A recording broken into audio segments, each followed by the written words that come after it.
There's a moment in life we all share, a split second that feels like it lasts forever. It's when you realize you've done something wrong, something that leaves a mark. Maybe it's something you said in anger, something you didn't say when someone needed you, or a choice you made that haunts you like a shadow. That knot in your stomach, the endless replay in your mind, the words, "I should have done better," circling like a broken record. It's all too familiar. It doesn't matter who you are or where you come from. This feeling connects us as humans. And yet, so many of us carry it in silence, afraid to let it go, unsure if we're even allowed to. Think back to a moment when you wished you could rewind time. Not just press pause, but actually go back and make it right. Maybe you disappointed someone you care about, hurt someone unintentionally, or let yourself down in a way that still stings. Those memories don't just sit in the past. They stick to you, influencing how you see yourself and how you live today. They can feel like a heavy bag you're forced to carry everywhere, a burden you don't deserve but can't seem to put down. But what if that weight wasn't meant to be carried forever? What if that knot in your stomach, those restless nights, that harsh inner voice criticizing every move you make, what if they could be transformed? Not ignored or suppressed, but truly understood, processed, and released. What if that feeling of guilt wasn't there to punish you, but to guide you towards something greater? That's the journey we're about to take together. Let's start with a story that might feel all too familiar. There was a man named Arun, a kind-hearted and hard-working individual who prided himself on being there for the people he loved. Arun wasn't perfect, nobody is, but he genuinely tried his best.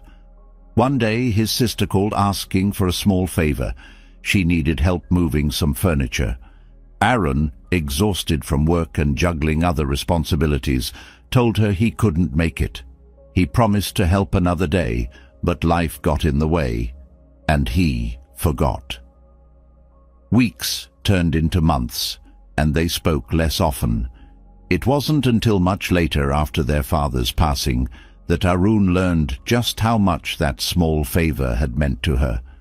She had been feeling isolated, and that one moment could have been a chance for connection. Arun was devastated. He replayed the memory over and over, wondering how he could have been so blind to her needs. If only I had gone, he thought. If only I had known. The regret wrapped itself around him like a suffocating blanket. He started avoiding his sister, ashamed of what he perceived as his failure to be a good brother. And while she never held it against him, Arun couldn't let it go. He began questioning his worth, not just as a brother but as a person. Regret can be like that. It plants seeds of doubt that grow roots deep into your sense of self. Arun's mistake wasn't monumental, it wasn't criminal or malicious, but the story in his mind made it enormous. Every time he thought about it, the pain felt fresh, as though no time had passed. And the worst part? Arun wasn't just punishing himself for what he'd done. He was punishing himself for who he thought he was. A bad brother, a bad person, someone unworthy of forgiveness. The truth is, Arun's story isn't unique. We've all had moments like his, moments that make us feel small and flawed, moments where we label ourselves based on our worst choices. But this isn't the end of the story. There's a shift that can happen, a way to break free from that cycle of guilt and self-judgment. Arun's turning point came unexpectedly. He attended a meditation class his colleague had recommended, not because he believed it would help, but because he had nothing to lose. The teacher, an older woman with a calm presence, began the session with a simple statement: "We are all works in progress, no exceptions. Mistakes are not evidence of failure. They are opportunities to wake up. Those words hit Aaron like a bolt of lightning. For the first time, he saw his mistake not as a permanent scar, but as a moment of growth waiting to happen. He wasn't a bad brother. He was someone who had made a choice, learned from it, and had the power to make different choices, moving forward. That perspective didn't erase the past, but it softened its grip on him. Slowly, he began practicing mindfulness, paying attention to the present moment rather than drowning in the regrets of yesterday. He started seeing his sister again, not as an apology, but as a chance to rebuild their bond. And here's the beautiful thing. When Aaron forgave himself, it didn't just lighten his burden, it allowed him to show up fully for others. He became more patient, more empathetic, and more open to the imperfection in everyone, including himself.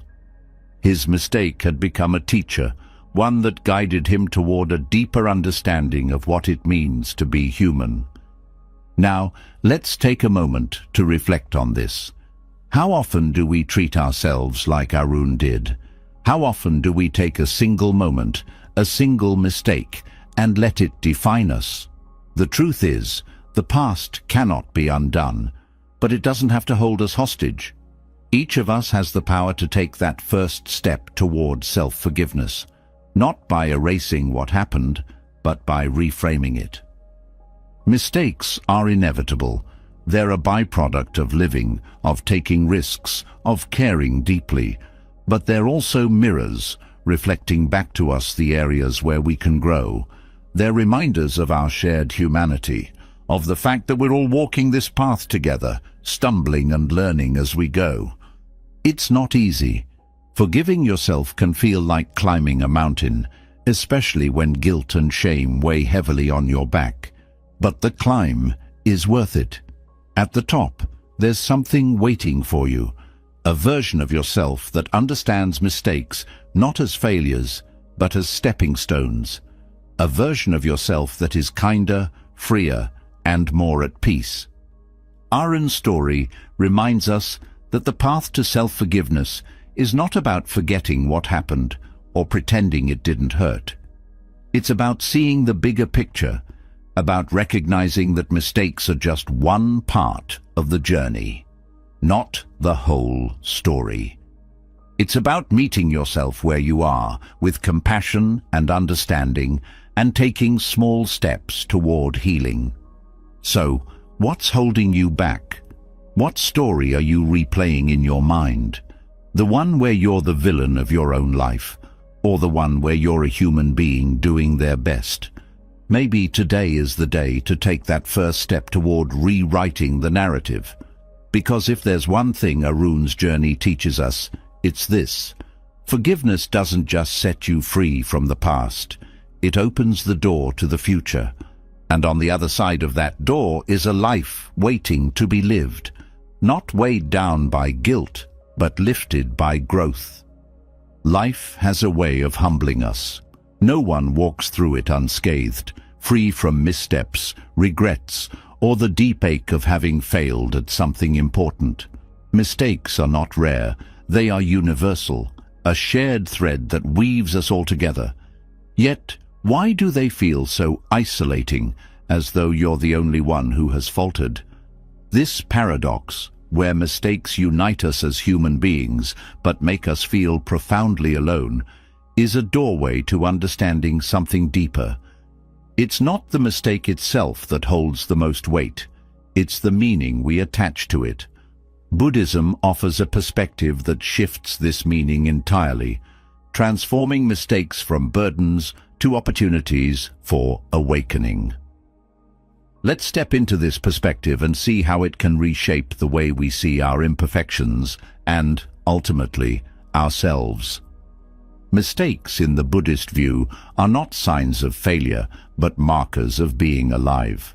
Life itself is a continuous process of learning, unlearning, and relearning, and mistakes are simply milestones along that journey.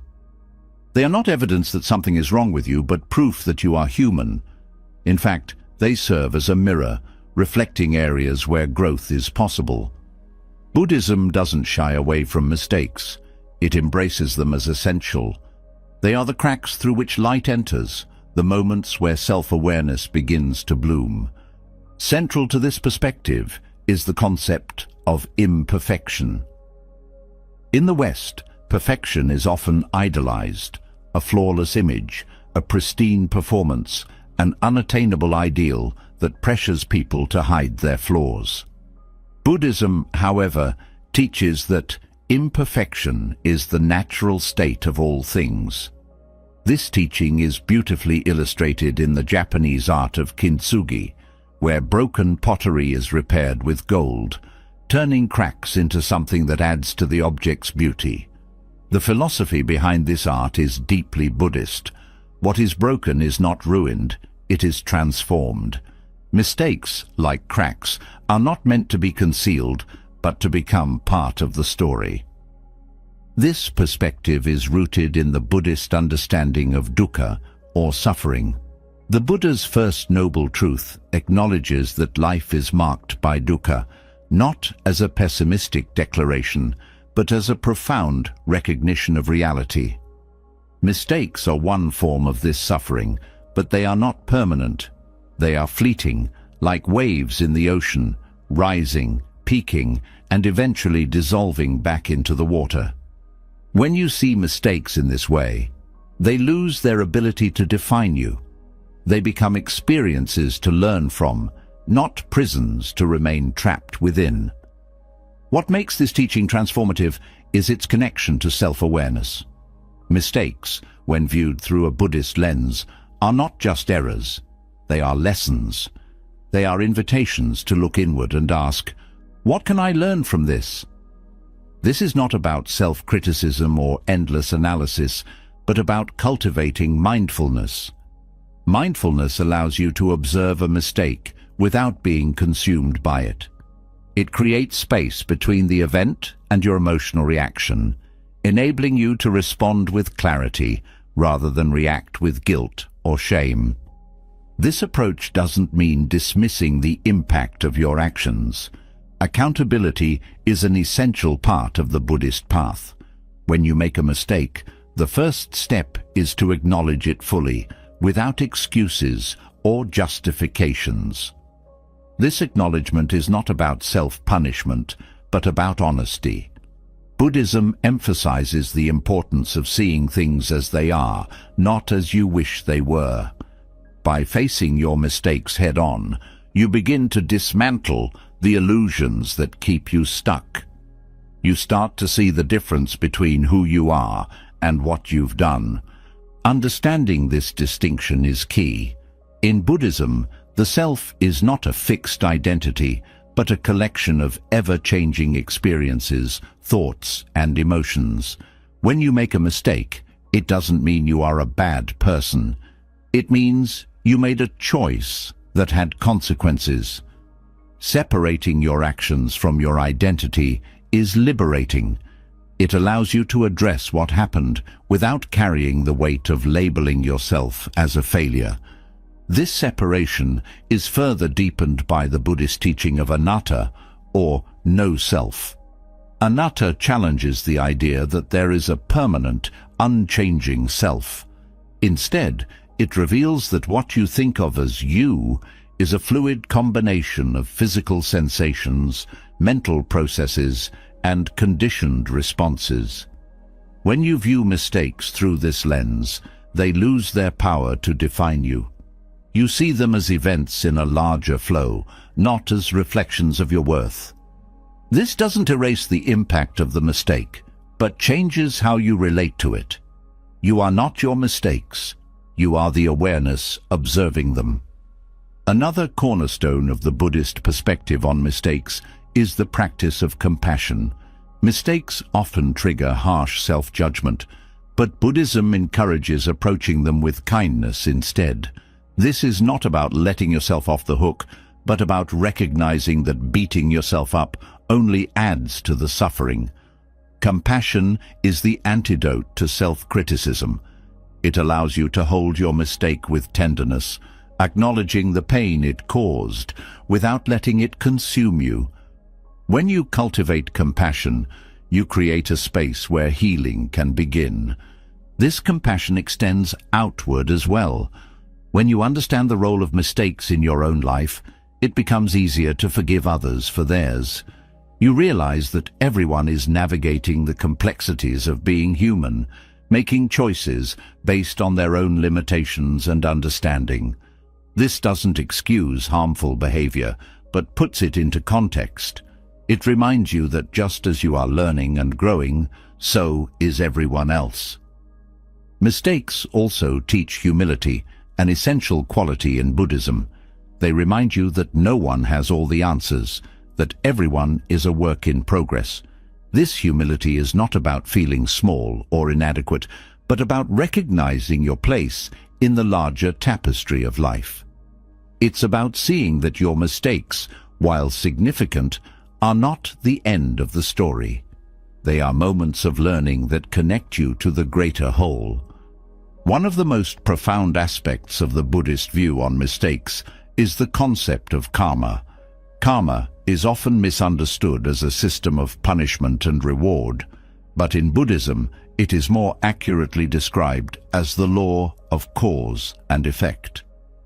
Every action has consequences, and understanding this can be both humbling and empowering. When you make a mistake, it's an opportunity to see how your choices create ripple effects. This awareness doesn't lead to self-blame, but to a deeper sense of responsibility. It encourages you to act with intention, knowing that each moment offers a chance to create positive change. Buddhism also teaches the value of impermanence, or anicca. Nothing in life is permanent, including your mistakes. They are moments in time, not eternal truths. This perspective can bring immense relief, reminding you that the pain of a mistake will not last forever. It also emphasizes the importance of moving forward. Dwelling on the past keeps you stuck, but recognizing impermanence frees you to focus on the present moment, where real change happens. At its core, the Buddhist view of mistakes is about balance. It's about holding yourself accountable without tipping into self-condemnation. It's about learning from the past without being imprisoned by it. It's about being imperfect as an integral part of life's beauty. This balance is encapsulated in the middle way, a foundational principle in Buddhism. The middle way avoids extremes, neither denying your mistakes nor being consumed by them. It encourages a path of moderation where mistakes are acknowledged, learned from, and then released. This release is not an act of forgetting, but of transforming. Mistakes are not erased. They are integrated into the fabric of your growth. They become teachers, guiding you toward greater wisdom and compassion. They show you where you've been and point you toward where you can go. And in that process, they reveal a profound truth: that being human is not about being perfect. It's about being whole. Wholeness includes the cracks, the flaws, and the lessons learned along the way. When you view mistakes through the lens of Buddhism, you begin to see them not as detours, but as part of the path itself. They are not obstacles to overcome, but invitations to wake up, to see yourself and the world more clearly. They remind you that life is not a straight line, but a winding journey, full of twists and turns that shape who you are becoming. And in that journey, there is room for every mistake, every lesson, and every step forward. Mistakes often leave behind something deeper than regret, a sense of unease, a lingering discomfort that seems to gnaw at your heart and mind. Beneath the surface of every misstep lies an undeniable truth: suffering. It's there in the sleepless nights, the aching guilt, and the relentless what-ifs. But suffering isn't merely a byproduct of life's challenges. It is life's most profound teacher. It holds the power to break you open and reshape you into someone stronger, wiser, and more compassionate. This isn't about glorifying pain, but understanding its role in transformation. When you stop resisting suffering and start listening to it, something remarkable begins to happen. Growth, healing, and perhaps even forgiveness. Suffering is the thread that runs through all human experience, binding us together. It's easy to view it as an enemy, something to escape or avoid at all costs. Yet, in Buddhism, suffering is not seen as an adversary, but as a universal truth, one that must be embraced to uncover the deeper layers of life. The first noble truth, the cornerstone of Buddhist philosophy, speaks directly to this reality. It does not shy away from the fact that life includes suffering. Instead, it invites us to face it, not as a defeat, but as a doorway to understanding. Suffering is not a punishment, but a signal, a wake-up call to pay attention. When you start to recognize suffering for what it is, you stop running from it. Often, the pain of a mistake is amplified, not by the mistake itself, but by your resistance to it. The more you push it away, the more it lingers. The Buddhist perspective teaches that the first step toward healing is acknowledgement. This means sitting with your discomfort, allowing yourself to feel it fully without judgment. It's not an easy process, but it is necessary. Avoiding suffering only delays the lesson it carries. Facing it allows you to grow through it. Growth through suffering begins with self-awareness. When you lean into the discomfort of a mistake, you gain clarity about its roots. Perhaps it stems from unmet expectations, unspoken fears, or a need for control. These insights don't come from blaming yourself, but from observing yourself. Suffering strips away the surface, revealing what truly matters. It forces you to confront the parts of yourself that are often hidden, the insecurities, the doubts, the unhealed wounds. In this confrontation, you find the seeds of transformation. Transformation through suffering is not about erasing the pain, but about using it to cultivate resilience. Resilience is not the absence of struggle, but the ability to adapt and rise after falling. Mistakes often make people feel powerless, as though they've lost control over their lives. But suffering, when embraced, becomes a source of strength. It teaches you that even in the face of adversity, you can endure. This endurance is not passive, but active. It's the choice to keep going, to keep learning, even when it feels difficult. Through this process, you begin to see suffering not as a setback, but as a stepping stone. One of the most profound lessons suffering offers is compassion. When you've experienced pain, you become more attuned to the pain of others. Mistakes can make you feel isolated, as though no one else could possibly understand what you're going through. But when you open yourself to the universality of suffering, you realize that everyone carries their own burdens. This realization fosters empathy, the ability to connect with others on a deeper level. It reminds you that you're not alone, that your suffering is part of the shared human experience. Compassion for others often begins with compassion for yourself. Self-compassion is a radical act in a world that often equates worth with perfection. Mistakes can make you feel unworthy, but suffering teaches you that your worth is not tied to your flaws. It is found in your ability to learn, to grow, and to forgive.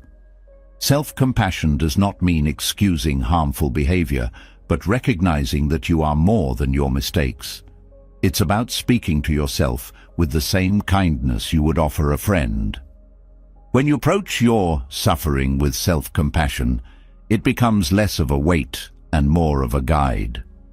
Suffering also teaches impermanence, the Buddhist principle that everything is temporary. No matter how intense the pain feels, it will not last forever. This doesn't mean the impact of a mistake disappears, but it does mean that your relationship to it can change. When you understand that suffering is impermanent, you stop clinging to it.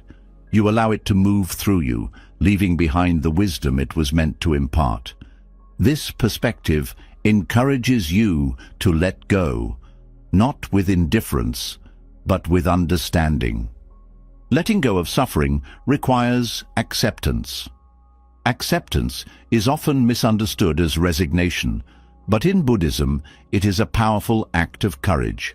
It means acknowledging reality as it is, not as you wish it were. When you accept your suffering, you stop fighting against it.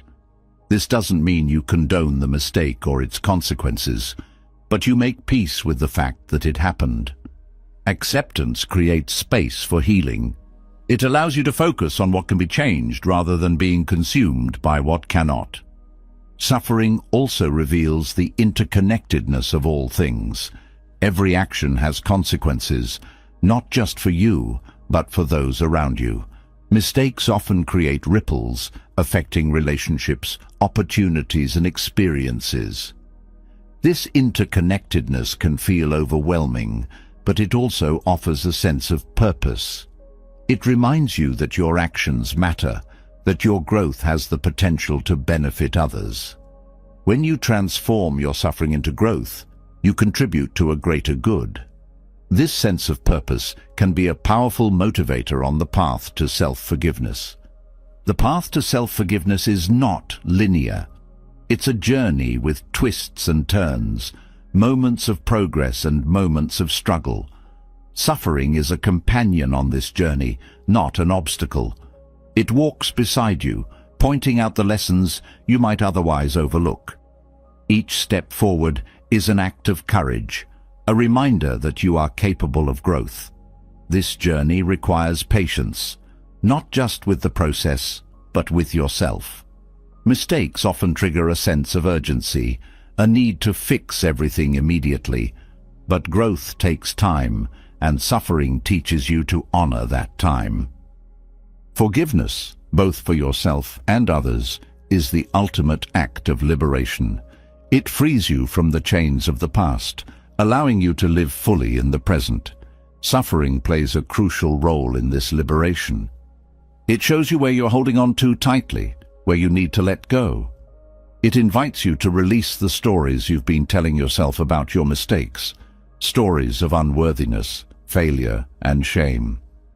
In their place, you can create new narratives of resilience, compassion, and transformation. Through the lens of Buddhism, suffering is not a curse, but a blessing in disguise. It is the soil in which growth takes root, the fire that refines you, the mirror that reveals your true self. When you embrace suffering, you stop being its victim and become its student. You learn to see mistakes not as permanent marks, but as temporary lessons.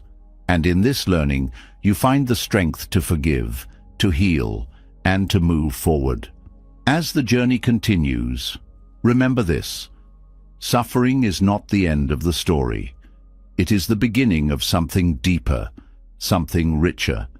It is the gateway to self-awareness, the foundation of compassion, and the catalyst for transformation. By embracing suffering, you unlock the potential for growth that has always been within you. And through this growth, you discover that even the heaviest burdens can be turned into stepping stones. Suffering often leaves questions lingering in its wake. Why did this happen? Was it something I did? Could I have prevented it? These questions are not just signs of introspection, but echoes of a deeper yearning to make sense of life's events. Buddhism answers these questions through the principle of karma, a law of cause and effect that governs all actions and their consequences. This teaching doesn't point fingers or assign blame. Instead, it offers clarity, helping you take responsibility for your actions without sinking into self-judgment. Karma is not about punishment or reward. It's about understanding the ripple effects of what you do, say, and think, and how these actions shape the world around you and the life within you. Karma, at its core, is a principle of interconnection. It reveals how every action you take sets into motion a series of consequences, much like a pebble dropped into a still pond. The ripples spread outward, touching everything in their path. This interconnectedness is not limited to external events, but extends to your inner world as well. When you act with kindness, patience, or integrity, those qualities shape not only the lives of others, but also your own mind and heart. Similarly, when you act out of anger, greed, or ignorance, the consequences ripple back into your life, reinforcing the patterns that caused the action in the first place. Understanding this interconnectedness shifts the way you approach mistakes. Mistakes, when viewed through the lens of karma, are not final verdicts on your character, but opportunities to learn about the forces that drive you. Every action arises from an intention, and understanding the intention behind your mistake is key to transforming it. Was the mistake born out of fear, out of a need for control, out of a misunderstanding? Karma invites you to look deeply at these questions, not to assign blame, but to uncover the conditions that led to the action. This process is one of self-inquiry, a journey into the root causes of your choices. It's not about punishing yourself for what went wrong, but about gaining the wisdom to choose differently in the future. Taking responsibility through the lens of karma is a liberating act. It frees you from the trap of self-blame, which often paralyzes growth. Self-blame fixates on the past, locking you into a cycle of guilt and regret. Responsibility, on the other hand, is forward-looking. It acknowledges what happened without dwelling on it. It asks, what can I learn from this? And how can I act more skillfully moving forward? In this way, karma transforms mistakes from sources of shame into stepping stones for personal growth. It empowers you to take ownership of your life, knowing that your actions have the power to create meaningful change. Understanding karma also highlights the role of intention. In Buddhism, intention is considered the seed from which karma grows. Two people could perform the same outward action, but their intentions could lead to vastly different karmic outcomes. For instance, if someone donates money out of genuine compassion, the karmic effects are positive, creating a sense of fulfillment and connection. If someone donates the same amount but does so for recognition or obligation, the karmic effects are less harmonious, often leaving a lingering sense of dissatisfaction. When you reflect on your mistakes, examining your intention can help you understand why you acted as you did, and how you can realign your actions with your values. Karma also teaches impermanence, a principle that offers relief when dealing with the consequences of mistakes. Just as every action creates ripples, those ripples eventually fade. The consequences of a mistake, while real, are not eternal. This impermanence allows room for growth and change. It reminds you that no mistake defines you forever. What matters is not just the action itself, but how you respond to it. Do you let it harden you into self-judgment, or do you use it as a catalyst for self-awareness and growth? Karma invites you to take an active role in shaping the ripples that follow your actions. Another profound aspect of karma is its emphasis on mindfulness.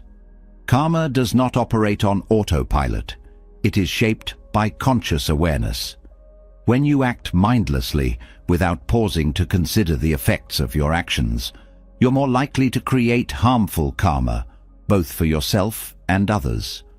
Mistakes often arise from moments of distraction, when your actions are driven by impulses rather than intention. By cultivating mindfulness, you can interrupt this pattern. Mindfulness allows you to act with greater clarity, reducing the likelihood of repeating past mistakes. It transforms karma from an abstract concept into a practical tool for daily life. Karma also teaches the importance of accountability in relationships. Mistakes often have interpersonal consequences, creating ripples that affect not only you, but those around you. Taking responsibility for these ripples is an act of courage and compassion. It requires acknowledging the impact of your actions without defensiveness or denial. This acknowledgement is not just for the benefit of others, it's also for your own growth.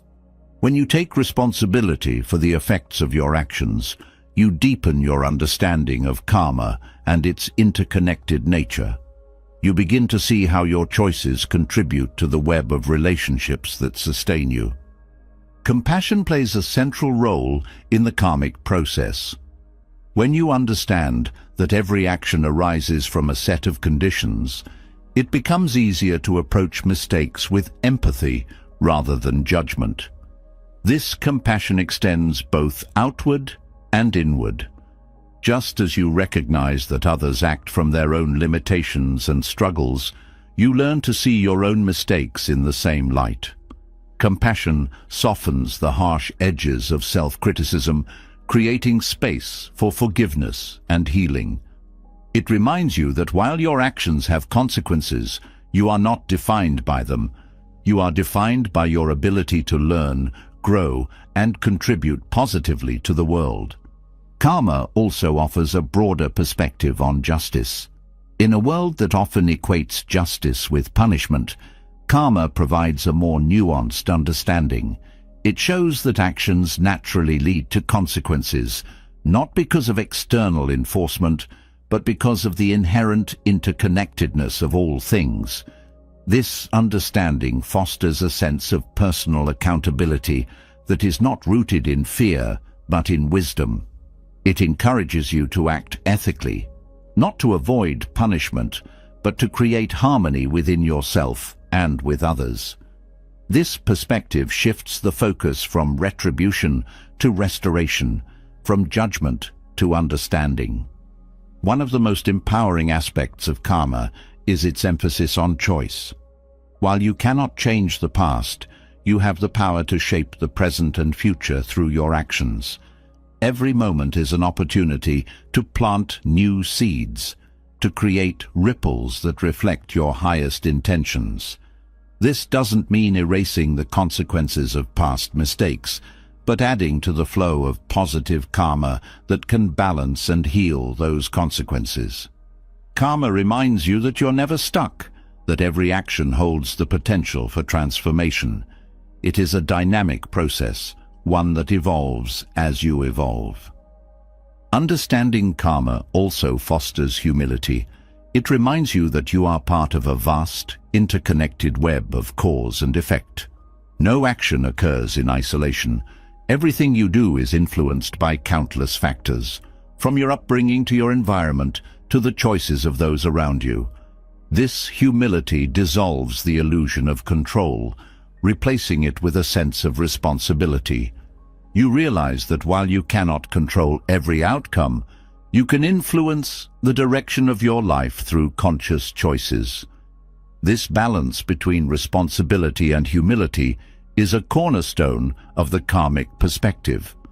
Karma teaches patience, a quality often tested when dealing with the aftermath of mistakes. The effects of your actions may not be immediately apparent, and the path to healing may take time. Patience allows you to navigate this uncertainty with grace. It reminds you that growth is a process, not a destination. Each small step you take toward acting with integrity and mindfulness contributes to the larger picture. Patience also helps you resist the urge to dwell on past mistakes, encouraging you to focus on what you can do here and now to create positive change. Through the lens of karma, mistakes become opportunities to cultivate wisdom. Wisdom is not about knowing all the answers, but about understanding the interconnected nature of life and acting accordingly. It is the ability to see beyond the surface of a mistake, to recognize the conditions that created it and the lessons it offers. Wisdom transforms mistakes from sources of regret into sources of insight.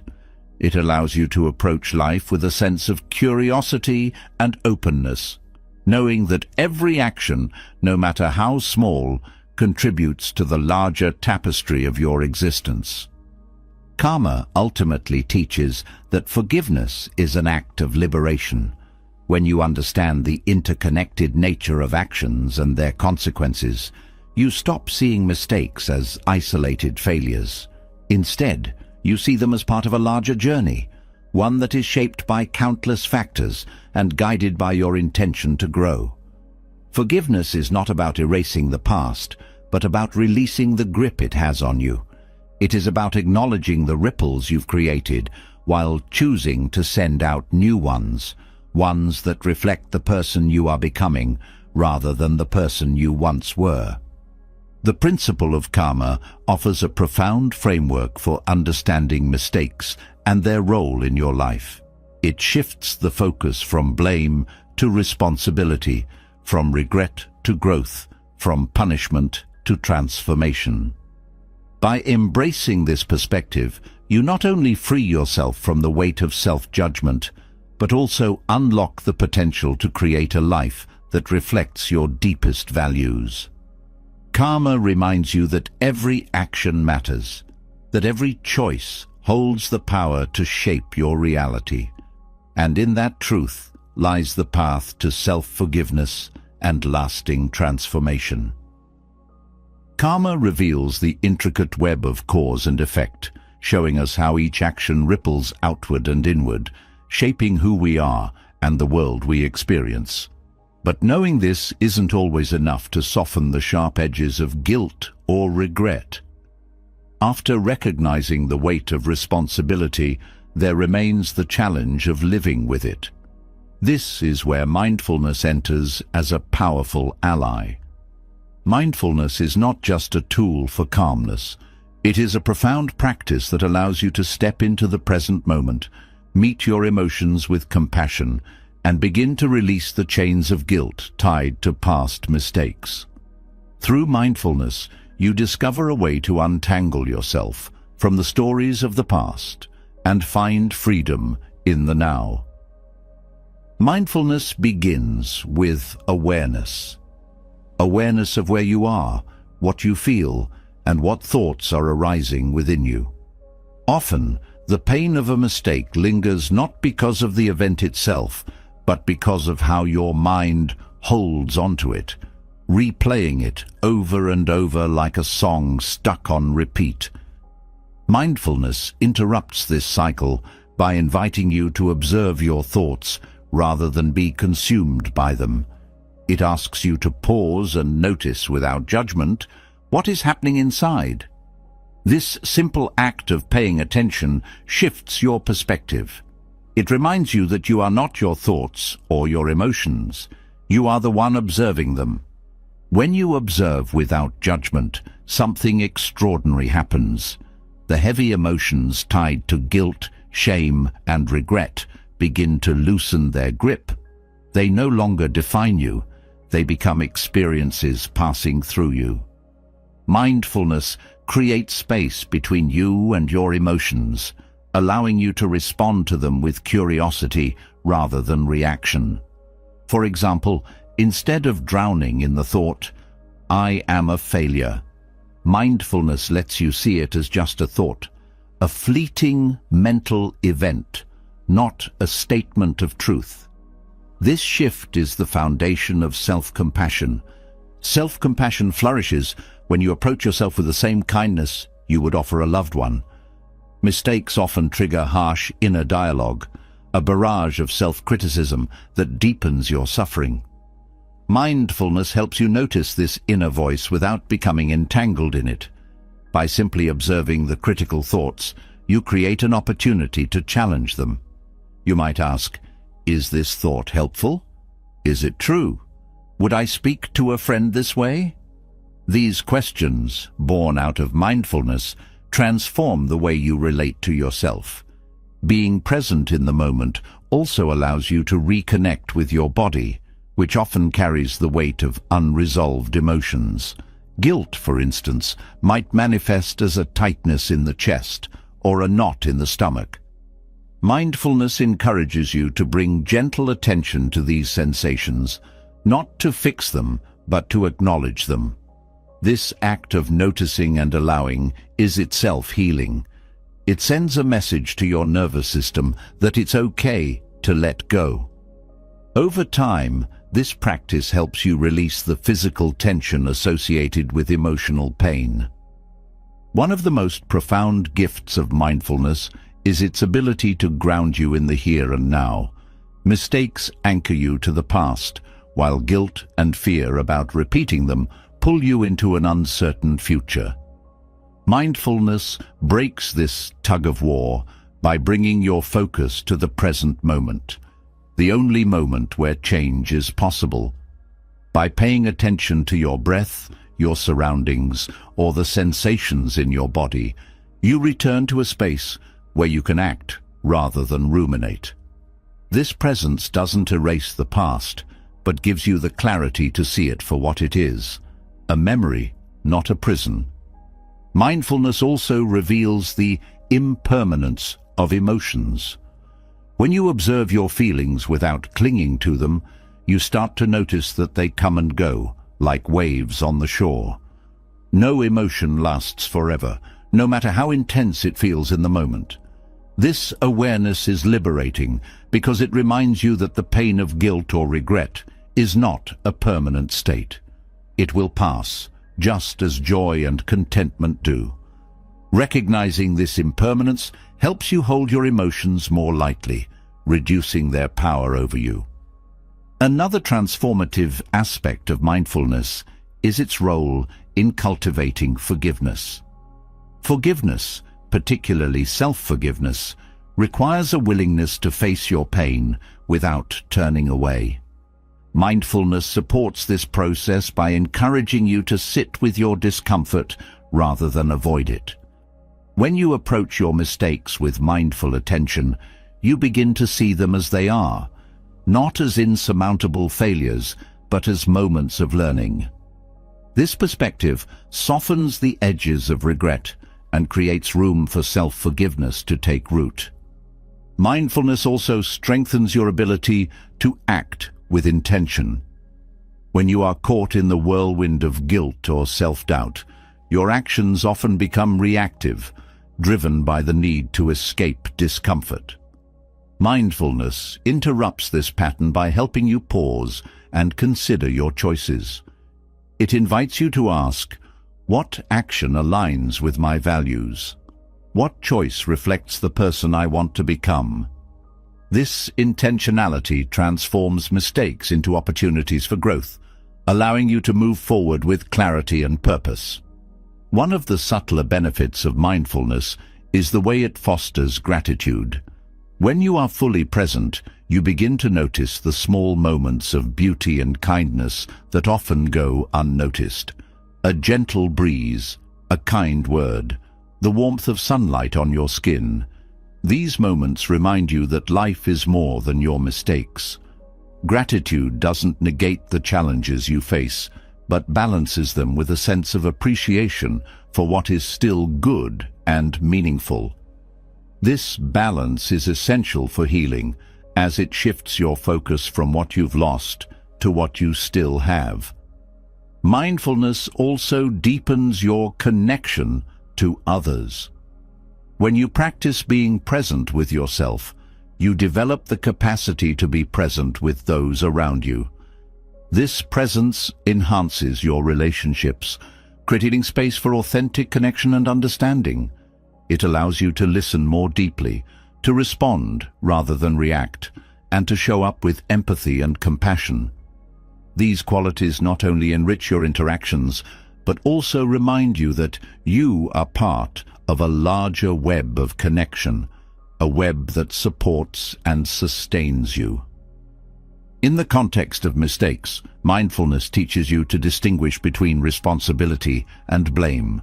Responsibility acknowledges the impact of your actions and commits to doing better, while blame fixates on guilt and shame. Mindfulness helps you navigate this distinction by bringing awareness to your intentions and their consequences. It allows you to take ownership of your actions without being consumed by them. This balanced approach fosters accountability while preserving your self-worth. Mindfulness also encourages patience. Healing from a mistake takes time, and the process often feels slow or frustrating. Mindfulness helps you stay present with the journey, reminding you that growth is not a linear path, but a series of small, incremental steps. Each moment of awareness, each act of self-compassion contributes to your transformation. This patience allows you to trust the process, even when progress feels invisible. Perhaps one of the most empowering aspects of mindfulness is its ability to cultivate resilience. Mistakes can leave you feeling fragile, as though one more misstep could shatter you entirely.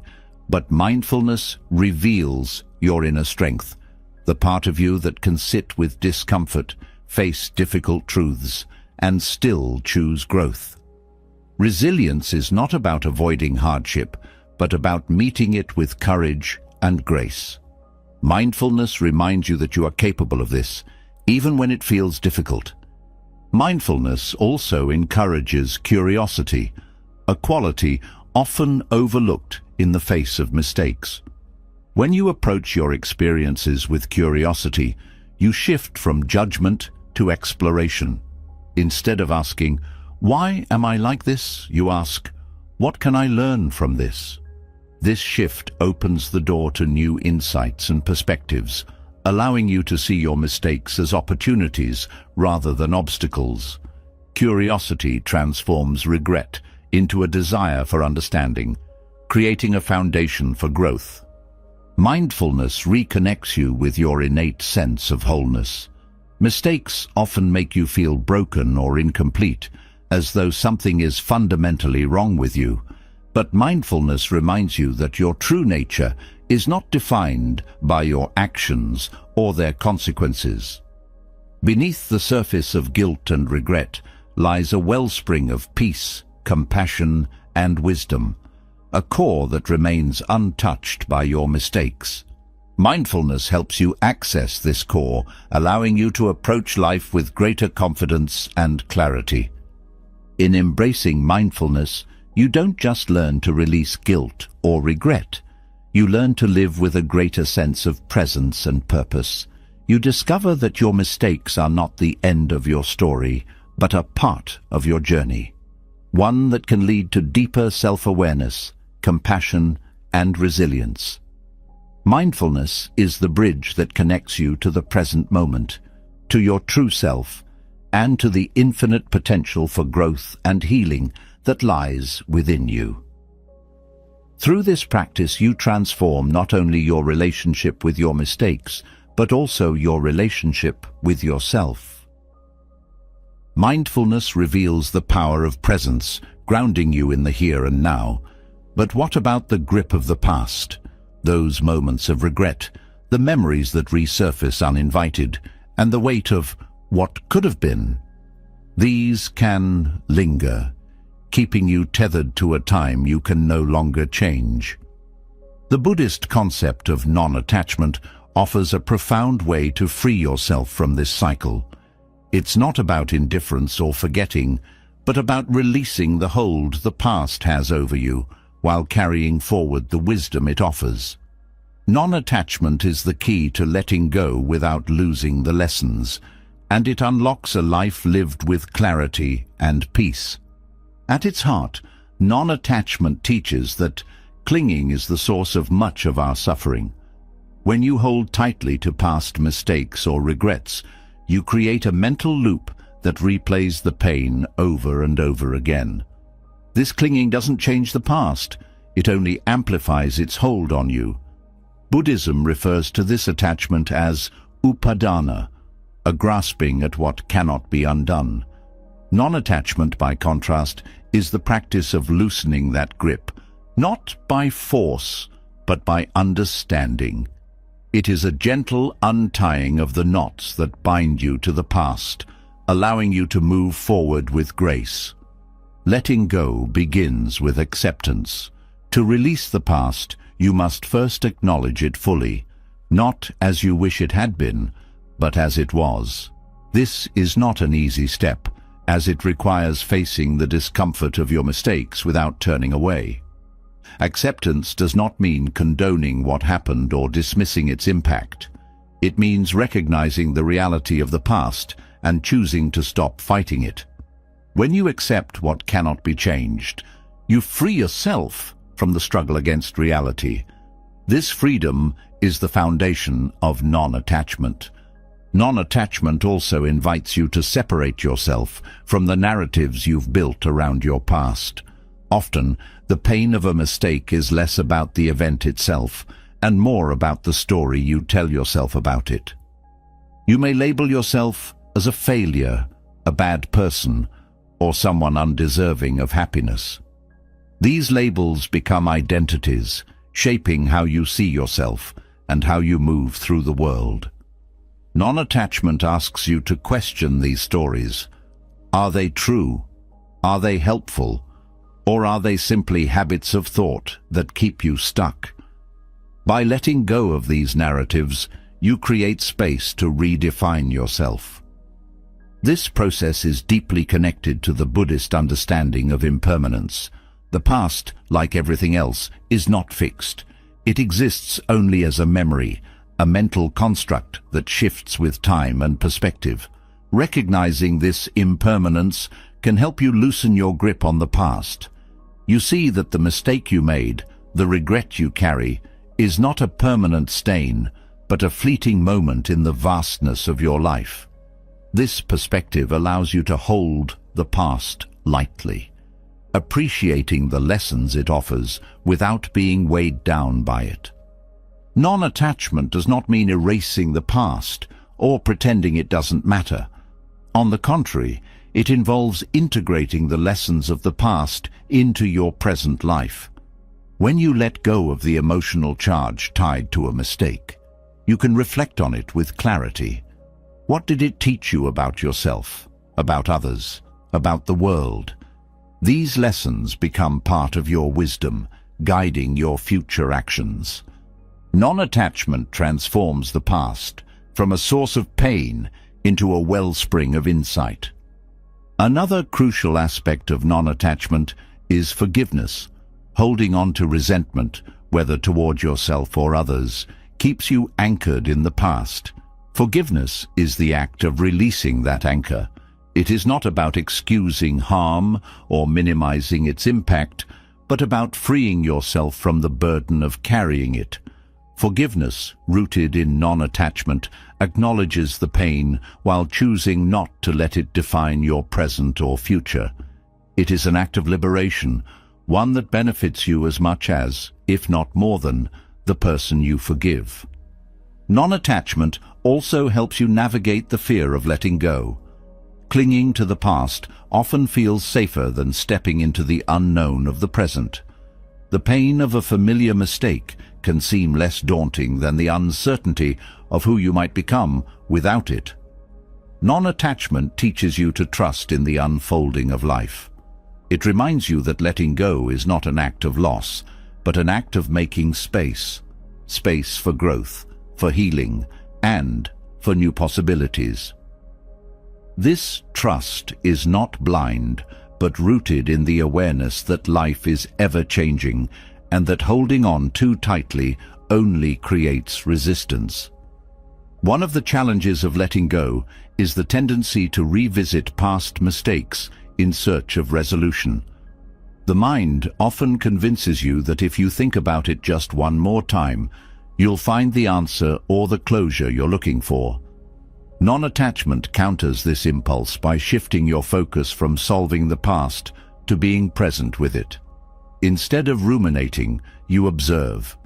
Instead of analyzing, you accept. This shift breaks the cycle of rumination and brings you back to the present, where real change happens. Non-attachment also fosters humility. It reminds you that no one is immune to mistakes and that perfection is an illusion. This humility softens the harshness of self-judgment, replacing it with a sense of shared humanity. When you let go of the need to be flawless, you create room for authenticity. You allow yourself to be seen as you are, imperfect, yes, but also whole and capable of growth. This authenticity is a gift, not only to yourself, but to those around you. Letting go of the past also involves letting go of control. Often, clinging to mistakes is a way of trying to rewrite them, to exert control over something that has already happened. Non-attachment teaches you that control is not the path to peace. Surrender is. Surrender does not mean giving up, but yielding to the reality of what is. It is an act of trust, a recognition that life moves forward regardless of your grip on the past. This surrender opens the door to freedom, allowing you to step into the flow of the present moment. Non-attachment is deeply connected to compassion, both for yourself and for others. When you release the hold of the past, you can approach yourself with greater kindness. You see that your mistakes, while painful, do not diminish your worth. Compassion also extends outward, helping you understand that others are on their own journeys of growth and imperfection. This understanding creates space for empathy and connection, dissolving the barriers that regret and resentment often build. Letting go also requires courage. It takes bravery to release what is familiar, even when it no longer serves you. Non-attachment is not a passive act, but an active choice to face your fears and step into the unknown. This courage is fueled by faith, not blind faith, but a deep trust in your capacity to grow and adapt. It is the belief that the lessons of the past will guide you, even as you let go of its weight. This faith empowers you to move forward with confidence and clarity. The practice of non-attachment also cultivates gratitude. When you release the grip of the past, you become more attuned to the present moment and the gifts it offers.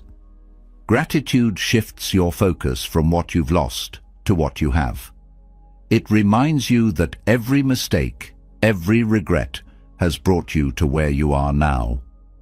This perspective transforms the past from a source of pain into a source of appreciation. Gratitude, like non-attachment, is a practice of freedom. Non-attachment ultimately leads to liberation. When you let go of the past, you free yourself from its chains. You reclaim your energy, your focus, and your ability to fully engage with life. This liberation is not about forgetting the past, but about integrating it into your journey in a way that serves your growth. It is the realization that you are not bound by what has happened, but are constantly being shaped by what you choose to do now.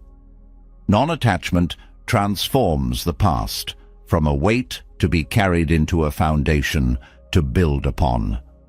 Through the practice of non-attachment, you learn to see the past not as a prison, but as a teacher. You release the pain, retain the lessons, and move forward with a heart that is lighter and a spirit that is freer. This is not an easy path, but it is a transformative one. It is a journey of courage, compassion, and profound inner freedom. A journey that allows you to fully embrace the present while honoring the wisdom of the past.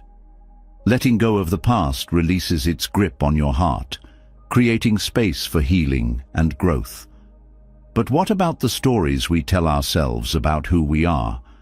So often, we attach our identity to our mistakes, carrying the weight of labels like failure or unworthy. These stories don't just linger, they define the way we see ourselves, shaping every choice we make. Buddhism invites us to explore a liberating truth. The self, as we think of it, is not fixed or permanent. The concept of no self, or anatta, challenges the idea of an unchanging ego, offering freedom from the prison of self-criticism and the illusion that you are your mistakes. The idea of no self can feel unsettling at first because so much of human experience revolves around identity. From a young age, we are taught to define ourselves by our actions, roles, and relationships. When we make mistakes, those definitions become harsher. Instead of seeing the mistake as an event, we internalize it as a flaw in who we are. Anatta disrupts this cycle by revealing that what we call the self is not a fixed entity, but a constantly shifting process. This perspective is not about denying individuality, but about understanding its fluid nature. In Buddhism, the self is described as a combination of 5 aggregates: form, sensation, perception, mental formations, and consciousness. Together, these elements create the illusion of a unified self, much like how the ingredients of a meal come together to create a single dish. However, just as a meal is not a permanent entity, neither is the self. Each aggregate is impermanent and subject to change. Recognizing this impermanence allows you to see mistakes in context. They are not a reflection of a fixed self, but part of the ever-changing flow of experience. This understanding frees you from the burden of identifying with your mistakes. When you see that there is no permanent I to carry the weight of guilt or shame, those emotions lose their grip. Instead of thinking, "I'm a failure," you begin to see that failure was an experience, not an identity. This shift is transformative because it opens the door to growth.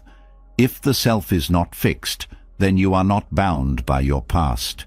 You are free to change, to evolve, and to redefine yourself in every moment. One of the profound effects of anatta is the way it softens self-criticism. The harsh inner voice that judges your every move thrives on the illusion of a solid self. It says, "You always mess up," or "You'll never be good enough," as though these qualities are permanent truths. When you embrace the concept of no self, these judgments lose their foundation. You begin to see them as thoughts arising and passing, not as reflections of who you are. This creates space for self-compassion, replacing judgment with understanding. The idea of no self also encourages humility. Often the ego clings to achievements and failures alike, using them to build a narrative of superiority or inadequacy. This clinging creates a distorted sense of identity that limits your perspective. When you let go of the need to define yourself through your actions, you become more open to learning and growth. Humility is not about diminishing your worth, but about recognizing that you are part of a larger whole, interconnected with everything around you. Anatta also reveals the interconnected nature of experience. The self does not exist in isolation. It arises in relationship to the world. Your thoughts, emotions, and actions are influenced by countless factors, from your upbringing to your environment to the choices of others. This interconnectedness highlights the futility of self-blame. When you make a mistake, it is not the result of a singular fixed identity, but of a complex web of causes and conditions. Understanding this encourages you to approach your mistakes with curiosity rather than judgment. This perspective also fosters resilience. When you stop seeing mistakes as reflections of a flawed self, you become less afraid of making them. The fear of failure often paralyzes growth, but the concept of no self dissolves this fear by showing that failure is not a threat to your identity. It is simply a moment in time, a lesson to be learned. Resilience is born from this freedom, the ability to face challenges without clinging to the outcome or letting it define you. No self also transforms the way you relate to others. When you let go of the need to protect or defend a fixed identity, you become more open to connection. Mistakes often strain relationships because they trigger feelings of shame or defensiveness. Anatta dissolves these barriers, allowing you to take responsibility for your actions without being consumed by them.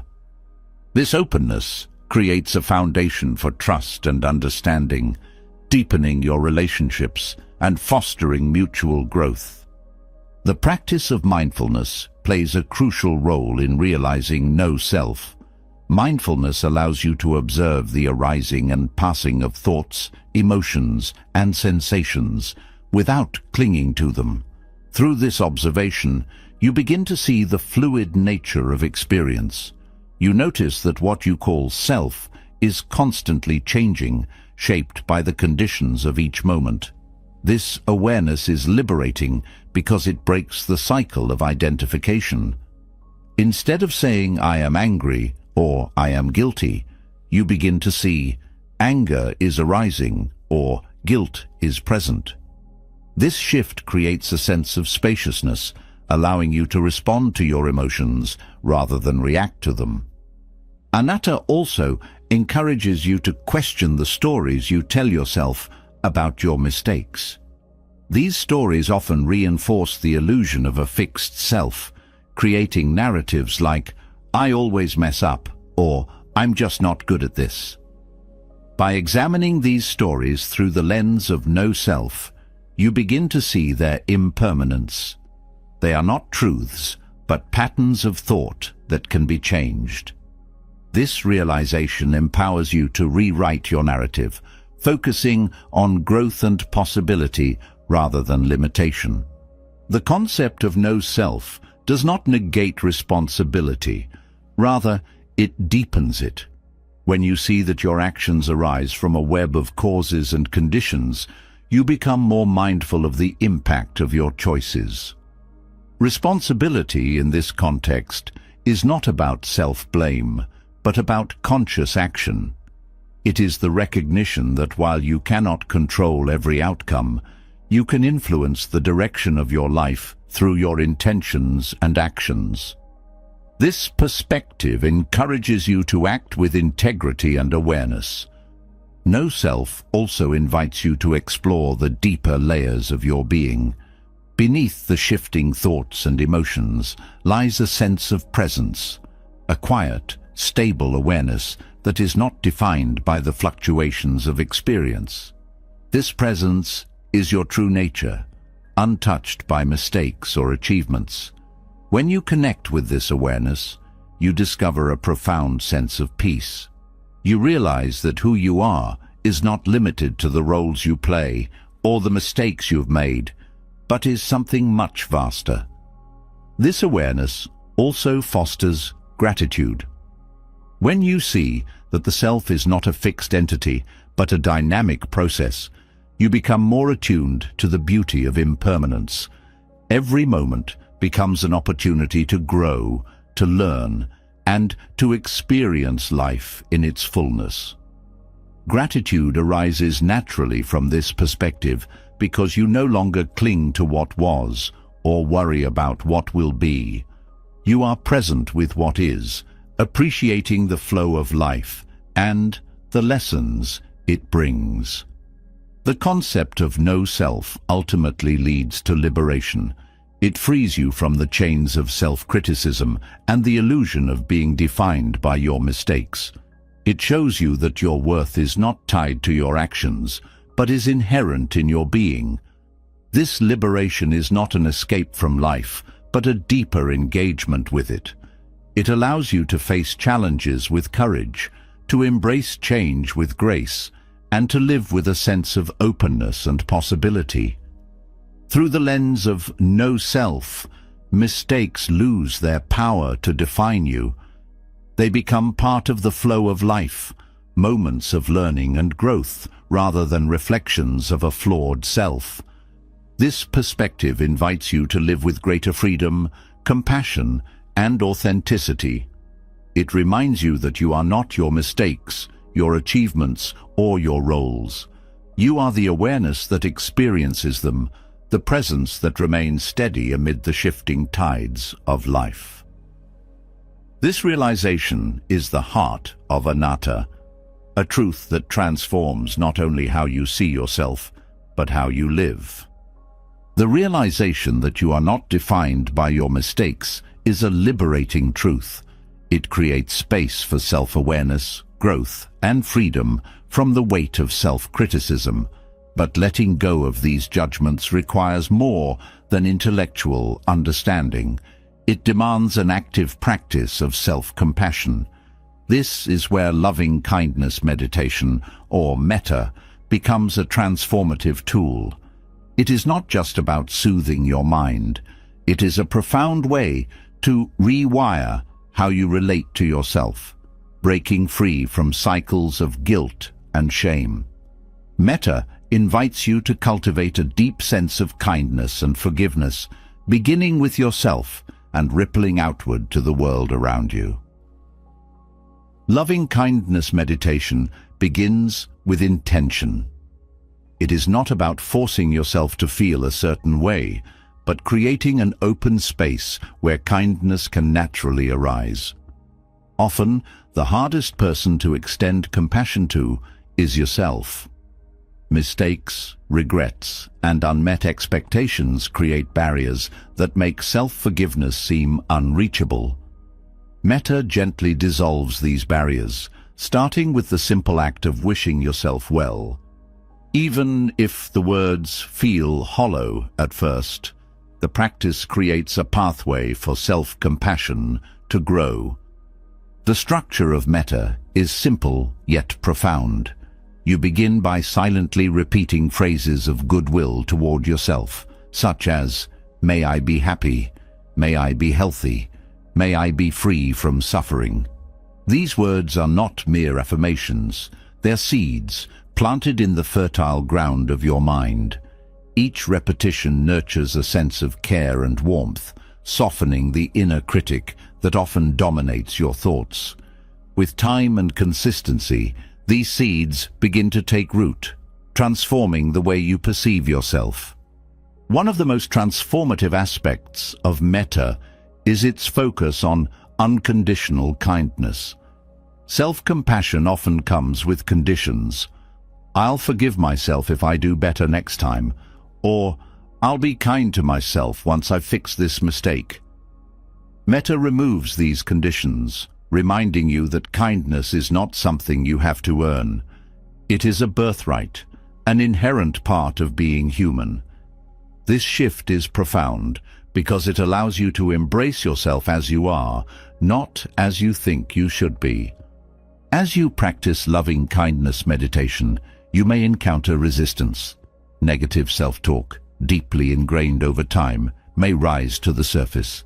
These voices might say, "You don't deserve kindness," or "This won't change anything." Metta does not ask you to fight these thoughts. Instead, it invites you to acknowledge them without judgment and gently return to the practice. This process teaches patience, showing you that transformation is not about erasing old patterns, but consistently creating new ones. Metta also fosters a sense of safety within yourself. Often the harshness of self-judgment creates an internal environment of fear and unease. Loving kindness meditation replaces this with a sense of warmth and acceptance. By offering yourself kindness, you create a refuge within, a place where you can rest, heal, and grow. This inner safety is crucial for self-forgiveness, as it provides the stability needed to face your mistakes without being overwhelmed by them.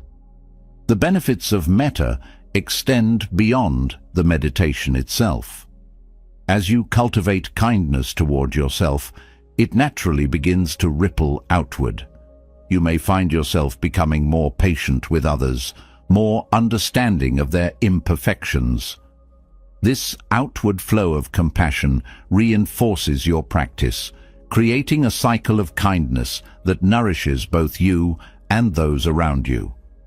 This interconnectedness is at the heart of metta, reminding you that self-forgiveness is not an isolated act, but part of a larger web of compassion. Metta also teaches the power of repetition. The phrases may seem simple, but their repeated practice builds a foundation of kindness that becomes part of your daily life. Just as water wears away stone over time, loving kindness meditation gradually softens the hardness of self-criticism. Each session, no matter how brief, contributes to this transformation. The key is consistency, returning to the practice even on days when it feels difficult or ineffective. One of the profound lessons of metta is the recognition of shared humanity. When you wish yourself well, you are acknowledging your own struggles, your own efforts to navigate life's challenges. This acknowledgement fosters a sense of connection with others who are also doing their best in an imperfect world. Understanding this shared experience dissolves the isolation that often accompanies self-judgment. It reminds you that mistakes do not separate you from others. They are what unite you in the human experience. Loving kindness meditation also helps to reframe the way you view your mistakes. Instead of seeing them as failures, you begin to see them as opportunities to practice compassion. Each mistake becomes a moment to offer yourself kindness rather than judgment, to choose growth over self-punishment. This shift in perspective transforms how you relate to the past, freeing you from its grip and allowing you to move forward with a lighter heart. The physical benefits of metta should not be overlooked. Studies have shown that practicing loving kindness meditation can reduce stress, lower blood pressure, and increase feelings of well-being. These effects are not just side benefits. They are integral to the process of self-forgiveness. When your body feels calmer and more at ease, it becomes easier to approach your inner world with gentleness. This mind-body connection reinforces the practice, creating a holistic path to healing. Metta also cultivates resilience. By repeatedly offering yourself kindness, you build an inner strength that can withstand the challenges of life. This resilience is not about ignoring pain or difficulty, but about meeting them with compassion. It is the ability to say, even in the face of this, I choose kindness. This resilience extends to how you handle future mistakes, reducing the likelihood of falling into cycles of guilt and self-criticism. Another powerful aspect of metta is its role in dissolving shame. Shame thrives on secrecy and silence, convincing you that your flaws make you unworthy of love or connection. Loving kindness meditation counters this by openly acknowledging your humanity.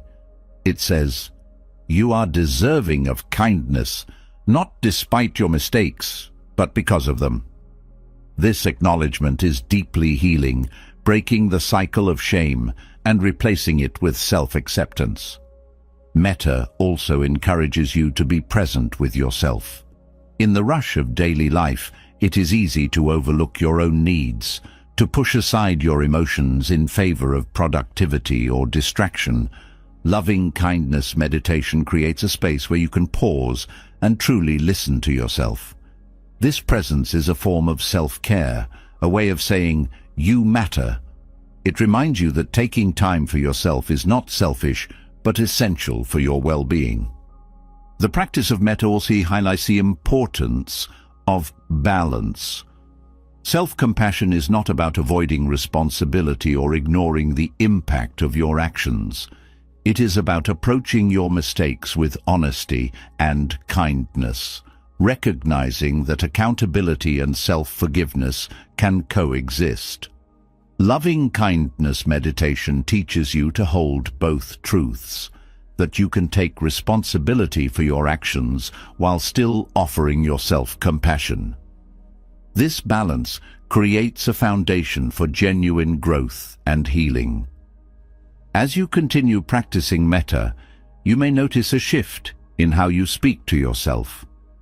The harsh inner critic begins to soften, replaced by a voice that is gentler and more supportive. This transformation is not about silencing the critic entirely, but about creating a dialogue rooted in kindness. Instead of saying, "I'll never be good enough," you begin to say, "I am doing my best, and that is enough."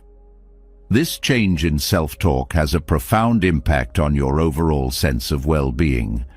Metta also deepens your capacity for gratitude. As you cultivate kindness toward yourself, you become more aware of the small moments of beauty and connection in your life. Gratitude and loving kindness reinforce each other, creating a cycle of positivity that nourishes your heart and mind. This gratitude extends to your own efforts, recognizing the courage it takes to show up for yourself, even on the hardest days. Through loving kindness meditation, you begin to see yourself as whole, not broken. Mistakes and imperfections are no longer seen as flaws, but as part of the intricate, beautiful mosaic of who you are. This sense of wholeness is deeply healing, allowing you to move through life with a sense of peace and self-assurance. It reminds you that you are not defined by your past, but by the love and kindness you choose to cultivate in the present. In practicing metta, you are not just learning to forgive yourself, you are learning to love yourself. This love is not conditional or fleeting, but grounded in the profound recognition of your inherent worth. It's a love that transcends mistakes, embracing you as you are and as you are becoming. Through this practice, you break free from the cycle of self-judgment and step into a life guided by compassion, resilience, and a deep sense of inner peace. Loving kindness meditation opens the door to self-compassion, helping to soothe the wounds of judgment and guilt. But forgiveness is not the end of the journey. Within the framework of Buddhist teachings lies a deeper truth. Mistakes are not simply missteps to overcome, but powerful teachers that can guide us toward wisdom and transformation. When we view our mistakes through the lens of compassionate reflection, we unlock the potential for growth and self-discovery that might otherwise remain hidden. This perspective shifts the narrative from blame to curiosity, from self-condemnation to a profound opportunity for learning. Every mistake carries within it the seeds of understanding. While it's natural to feel the sting of regret, Buddhist teachings encourage us to look beyond the discomfort and seek the lesson it offers. This begins with mindfulness, the practice of fully observing an experience without judgment. When a mistake occurs, the immediate instinct might be to suppress it or dwell on it obsessively. Mindfulness offers a third path: to sit with the mistake, acknowledge its presence, and examine it with curiosity. This approach reveals layers of meaning and insight that cannot be accessed when we react from a place of judgment or fear. Mistakes are mirrors reflecting aspects of ourselves that often go unnoticed. A moment of frustration, a hasty decision, or an unkind word may highlight unresolved emotions, unmet needs, or patterns of thinking that drive our actions. By pausing to reflect, we begin to see these patterns more clearly. Compassion plays a vital role here, softening the critical voice that seeks to label mistakes as failures. Instead of thinking, "I always mess things up," the question shifts to, "What can this teach me about myself?" This reframing transforms the mistake from a source of pain into a valuable teacher. Buddhist philosophy teaches that suffering arises from attachment, including attachment to an idealized version of ourselves. Mistakes challenge these ideals, often leading to feelings of inadequacy or disappointment. However, when we accept that imperfection is an inherent part of being human, the pressure to meet unrealistic standards begins to dissolve. Mistakes no longer feel like a betrayal of who we are, but a natural part of our journey. This acceptance creates a foundation for compassionate reflection, allowing us to explore mistakes without the weight of shame or self-blame. One of the most profound lessons mistakes offer is the opportunity to practice humility. It's easy to get caught up in the illusion of control, believing that if we work hard enough or plan meticulously, we can avoid failure. Mistakes remind us of our limitations, not as a punishment, but as an invitation to embrace our shared humanity. This humility fosters a sense of connection with others, as we come to understand that everyone faces challenges and missteps. Compassion grows when we recognize that we are not alone in our struggles. Mistakes also teach resilience. Each time we face a mistake with openness and curiosity, we strengthen our ability to navigate difficulties. Resilience is not about avoiding hardship, but about responding to it in a way that fosters growth. When a mistake occurs, it's natural to feel a sense of loss of pride, of trust, or of a desired outcome. Compassionate reflection helps us move through this loss by focusing on what can be learned and how we can adapt. This resilience becomes a cornerstone of personal growth, enabling us to face future challenges with greater confidence. Another key lesson mistakes offer is the importance of intention. In Buddhist teachings, intention is seen as the foundation of ethical conduct and personal growth. When reflecting on a mistake, the question is not just, "What happened?" but, "What was my intention in that moment?" This inquiry helps to distinguish between actions that arise from carelessness or harmful impulses, and those that stem from a genuine, albeit imperfect, effort. Recognizing the role of intention shifts the focus from judgment to understanding, creating space for growth and self-compassion. Mistakes also reveal the interconnectedness of our actions. In the moment, a mistake might feel like an isolated event, but upon reflection, it becomes clear how many factors contributed to it: our mood, external pressures, and even the influence of others. This awareness fosters a sense of responsibility that is balanced by compassion. It reminds us that while we cannot control every outcome, we can learn to navigate our circumstances with greater awareness and care. This perspective transforms mistakes from fixed points of failure into dynamic opportunities for learning. Compassionate reflection also allows us to separate the mistake from our identity. It's easy to internalize mistakes, seeing them as evidence of who we are rather than what we've done.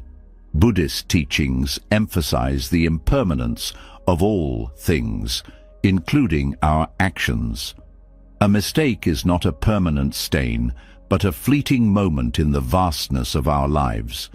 This understanding helps to loosen the grip of self-criticism, replacing it with a sense of possibility. Each moment offers a chance to learn, to grow, and to choose differently. The process of reframing mistakes also involves gratitude. While it may seem counterintuitive, cultivating gratitude for the lessons mistakes provide can be transformative. Gratitude shifts our focus from what went wrong to what we can gain from the experience. This doesn't mean dismissing the pain or difficulty of a mistake, but recognizing that even in challenging moments, there is value to be found. Gratitude helps to reframe mistakes as necessary steps on the path of growth, reinforcing the idea that every experience contributes to our journey. Mistakes also highlight the importance of flexibility. Clinging to rigid expectations about how things should be creates suffering when reality doesn't align with those expectations. Mistakes challenge us to let go of these attachments and adapt to what is. Flexibility is not about lowering standards or accepting mediocrity, but about approaching life with an open mind and heart. When we view mistakes as opportunities to adjust and refine our approach, we become more adaptable and less prone to frustration or disappointment. Buddhist teachings also emphasize the role of mindfulness in reframing mistakes. Mindfulness helps us to stay present, observing the thoughts and emotions that arise in response to a mistake without becoming overwhelmed by them.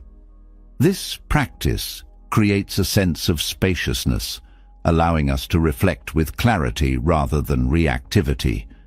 Mindfulness also helps to ground us in the present moment, reminding us that the past cannot be changed, but can inform our actions moving forward. This perspective transforms mistakes from burdens into stepping stones for growth. One of the most empowering aspects of reframing mistakes is the realization that they are a natural part of the learning process. Growth is rarely linear. It is marked by detours, setbacks, and moments of uncertainty. Mistakes are not signs of failure, but evidence that we are trying, exploring, and pushing the boundaries of our comfort zones. This perspective encourages us to approach life with curiosity and courage, knowing that each mistake is a step toward greater understanding. Through compassionate reflection, we also learn to forgive ourselves.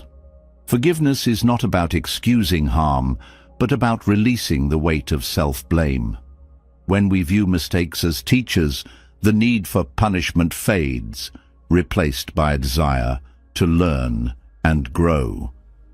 This shift in perspective fosters a sense of peace, allowing us to move forward without the burden of regret. Self-forgiveness becomes an act of liberation, freeing us to live with greater authenticity and joy. Ultimately, reframing mistakes as teachers transforms the way we approach life. It shifts the focus from perfection to progress, from judgment to compassion. Buddhist teachings remind us that every experience, no matter how challenging, has something to offer. When we embrace this truth, mistakes lose their power to define us. Instead, they become opportunities to deepen our understanding, strengthen our resilience, and live with greater wisdom and compassion. Through this lens, even the most difficult moments become part of a greater journey, one that leads not to perfection, but to profound growth and self-discovery. Mistakes, when reframed as teachers, allow us to embrace growth and wisdom, but often the root of our struggles lies in the relentless pursuit of perfection. This drive to achieve an unattainable ideal can consume us, leaving us trapped in cycles of frustration and disappointment. Perfectionism is a subtle burden, one that convinces us that we are never enough, no matter how much we do or achieve. In Buddhism, the middle way offers a path out of this cycle, guiding us toward balance and harmony between striving for growth and embracing the beauty of imperfection. This principle is not about settling for mediocrity. It is about finding freedom in the acknowledgement that life is a dynamic process, not a checklist of flawless achievements. The middle way begins with recognizing the extremes that dominate human behavior. On one side is the pursuit of perfection, a relentless striving that leaves no room for rest, reflection, or acceptance. On the other is complete complacency, where the desire for growth is stifled by avoidance or fear of failure. Neither extreme offers peace.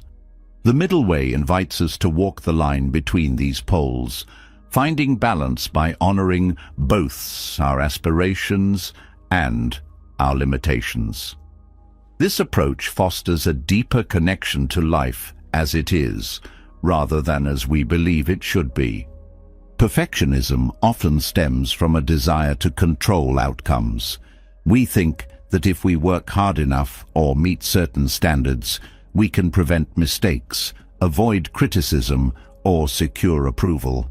However, this mindset overlooks the inherent unpredictability of life. The middle way teaches us to release this illusion of control, not by abandoning our goals, but by approaching them with flexibility and openness. This shift allows us to engage fully with our efforts without becoming attached to specific results. It transforms striving from a source of tension into an act of joyful participation in life. One of the key lessons of the middle way is the importance of self-compassion. Perfectionism thrives on harsh self-criticism, convincing us that any deviation from our standards is a failure. The middle way counters this by reminding us that imperfection is not a flaw, but a fundamental aspect of being human. Self-compassion becomes the bridge between striving and acceptance, allowing us to acknowledge our efforts while forgiving our missteps. This balance nurtures a sense of inner peace as we learn to be kind to ourselves regardless of the outcome. The middle way also challenges the notion that perfection is necessary for worthiness. Perfectionism often ties our self-worth to external achievements, creating a constant need to prove ourselves. This mindset can be exhausting, leaving us feeling empty even when we meet our goals. The middle way shifts the focus inward, emphasizing intrinsic worth over external validation. It reminds us that we are valuable not because of what we achieve, but because of who we are. This realization liberates us from the need to constantly measure up, allowing us to pursue growth from a place of curiosity rather than fear. A powerful aspect of the middle way is its emphasis on process over outcome. Perfectionism fixates on the end result, often at the expense of the journey. This can lead to burnout as we push ourselves beyond our limits in pursuit of an ideal. The middle way encourages us to find meaning and fulfillment in the process itself. Whether we succeed or fail becomes secondary to the effort, intention, and presence we bring to our actions. This perspective not only reduces stress, but also enhances our engagement with life, making each moment an opportunity for growth. Letting go of perfectionism through the middle way also fosters resilience. When we no longer see failure as a reflection of our worth, we become more willing to take risks and embrace challenges. Resilience grows from this willingness as we learn to adapt and grow in response to setbacks. The middle way teaches us that failure is not the opposite of success, but an integral part of the journey.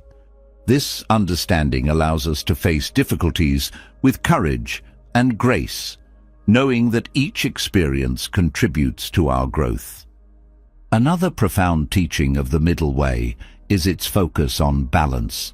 In the pursuit of perfection, we often neglect other aspects of our lives, relationships, health, or moments of rest and joy. This imbalance can lead to dissatisfaction, even when we achieve our goals. The middle way encourages us to cultivate harmony in all areas of life, recognizing that true fulfillment comes from integration rather than singular focus. This holistic approach helps us to prioritize what truly matters, creating a sense of alignment and well-being. The middle way also invites us to embrace uncertainty. Perfectionism seeks to eliminate doubt, striving for absolute clarity and control. Yet life is inherently uncertain, filled with unpredictability and change. The middle way teaches us to find peace within this uncertainty, to move forward even when the path is unclear.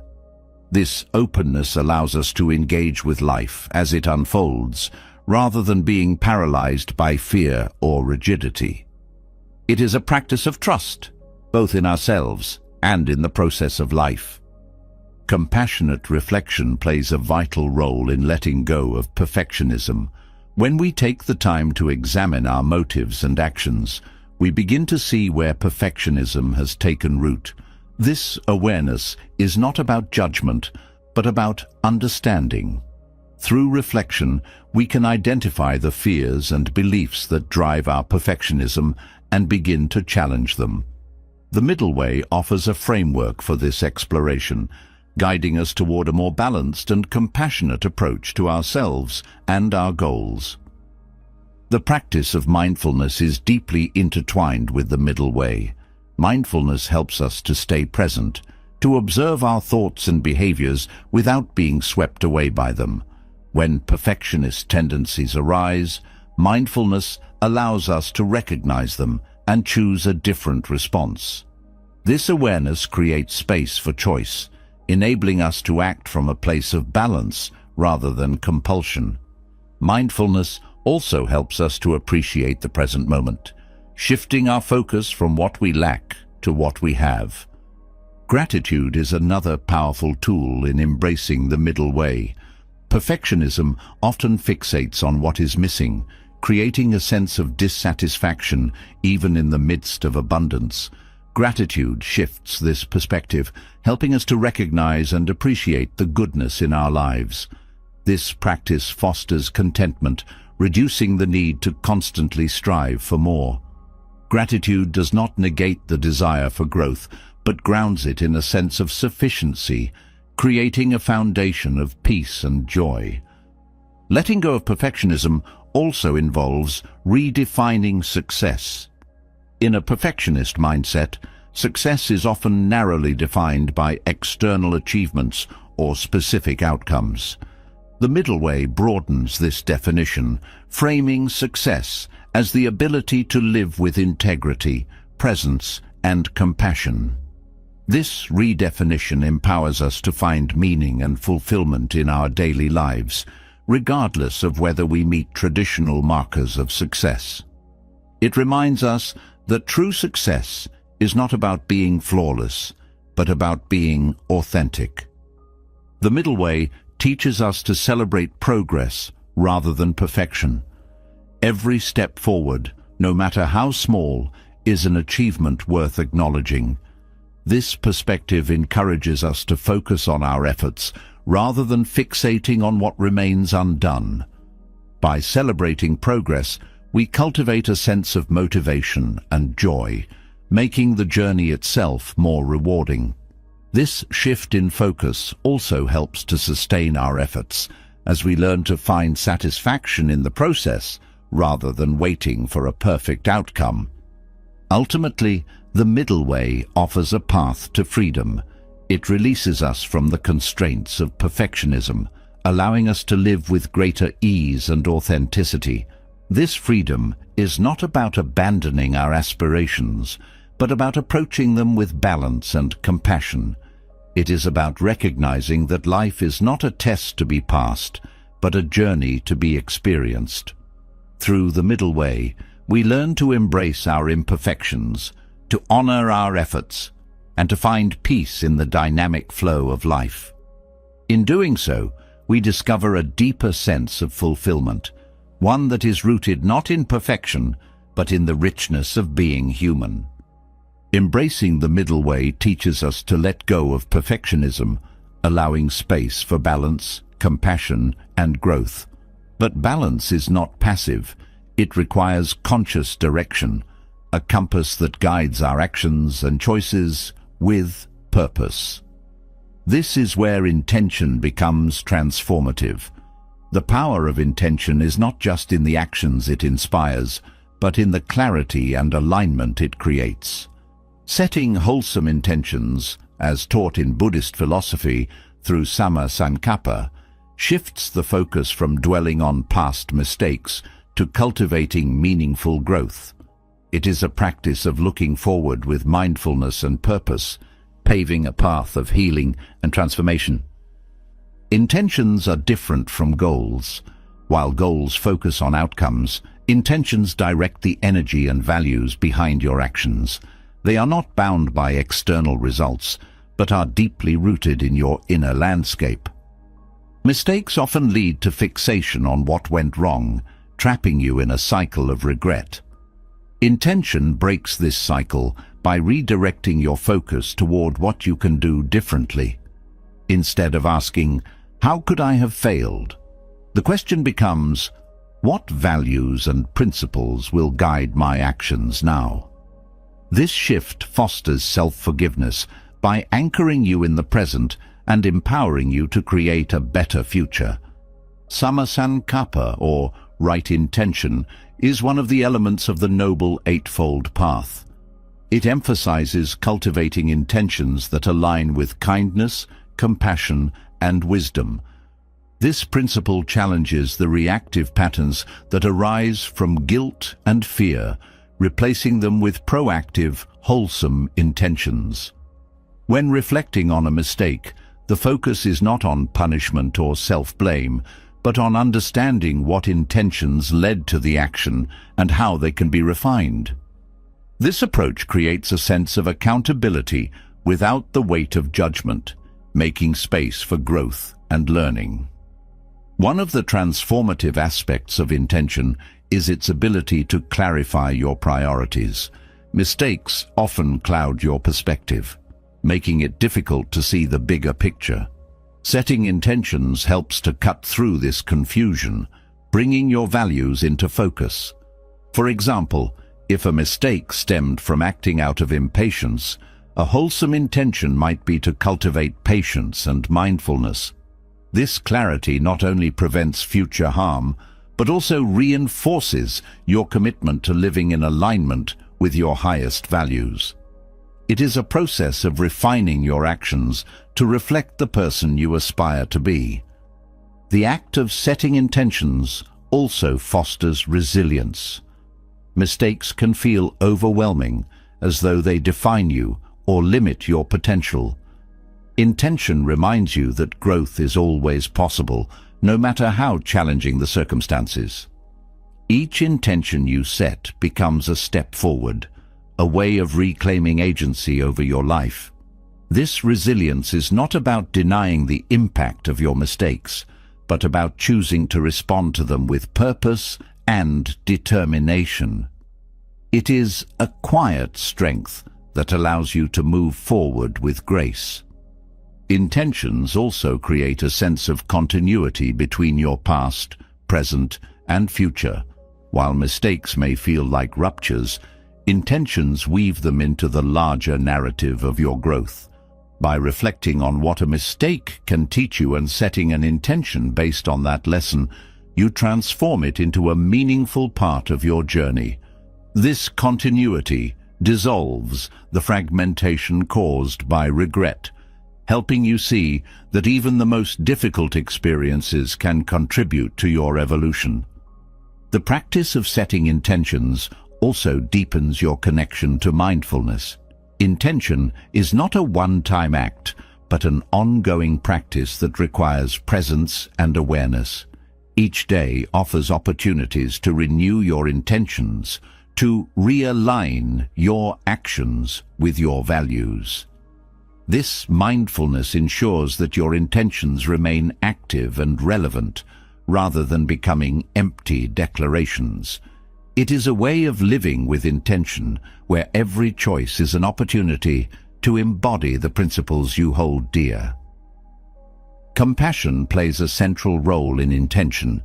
Without compassion, intentions can become rigid or self-critical, driven by a desire to fix yourself rather than nurture growth. Compassion softens this approach, reminding you that intentions are not about perfection, but about progress. It allows you to set intentions with kindness, acknowledging both your strengths and your limitations. This balance creates a foundation for sustainable growth, one that is rooted in self-acceptance rather than self-judgment. Intentions also serve as a guide in moments of uncertainty.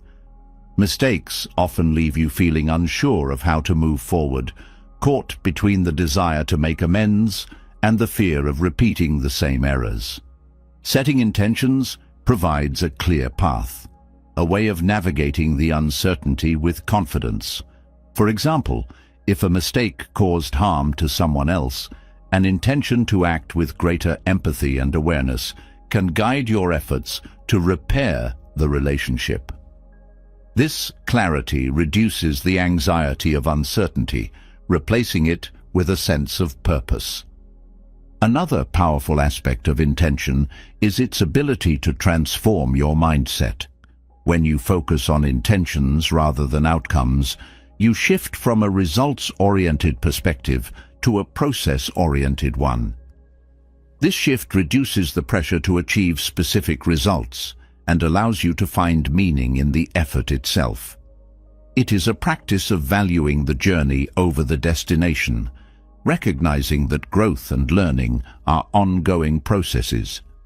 This perspective makes it easier to approach mistakes with curiosity rather than fear, as they become opportunities to refine your intentions. Intentions also create a ripple effect. The energy and values behind your actions influence not only your own experience, but also the people around you.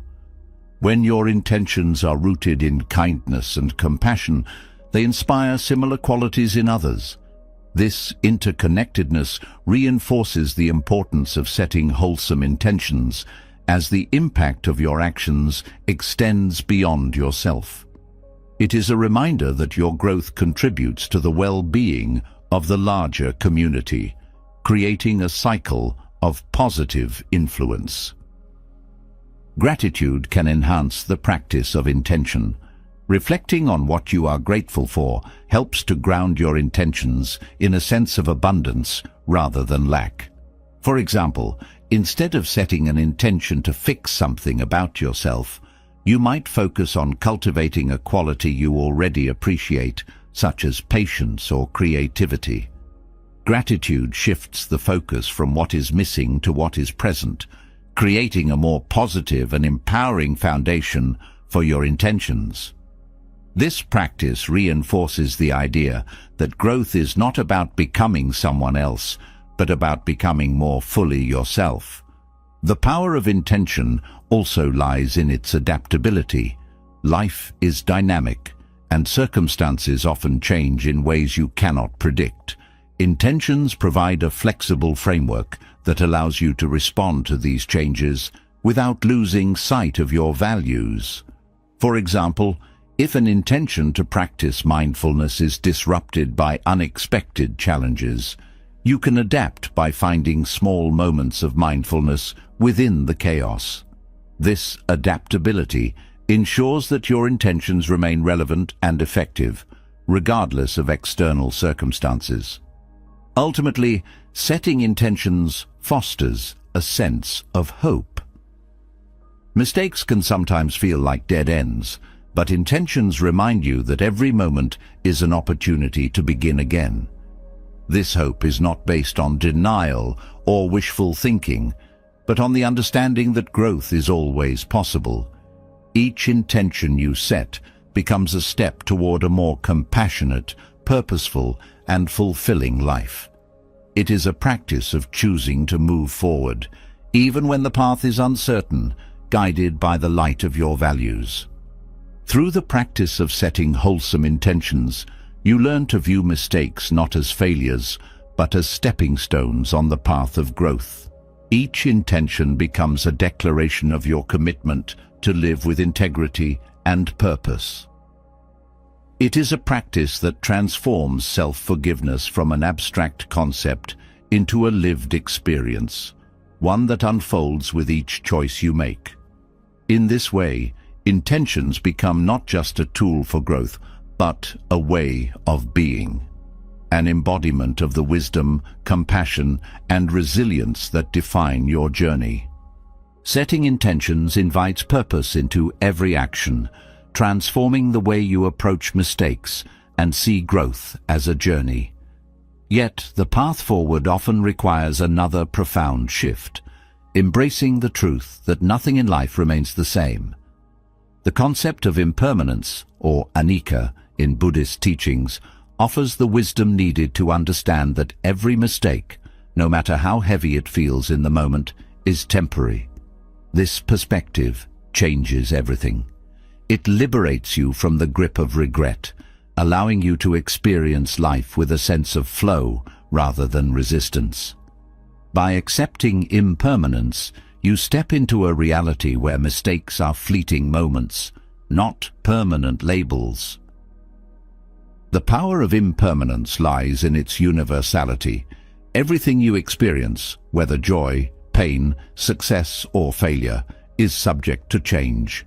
This understanding is not meant to dismiss the importance of your experiences, but to show that they are part of a greater rhythm. Mistakes, while impactful in the moment, lose their sharp edges over time. The emotions tied to them, shame, guilt, or disappointment, diminish as life continues to unfold. Recognizing this truth allows you to release the fear that mistakes define who you are. Instead, they become part of the natural ebb and flow of existence. Embracing impermanence also helps to dissolve attachment. Often, the pain of a mistake is prolonged not by the event itself, but by the narrative you attach to it. Thoughts like, "This will ruin everything," or "I'll never recover from this," create a sense of permanence that deepens suffering. Anika teaches that these narratives are illusions, built on the mistaken belief that circumstances are fixed. When you internalize impermanence, you begin to let go of these attachments, freeing yourself to move forward without being weighed down by the past. This understanding fosters resilience. Mistakes, when viewed through the lens of impermanence, become less intimidating. You start to see that even the most difficult experiences are transient, that they too will pass. This perspective reduces the fear of making mistakes, encouraging you to take risks and embrace opportunities for growth. Resilience grows not from avoiding failure, but from knowing that you have the capacity to navigate it and emerge stronger on the other side. Impermanence also cultivates gratitude.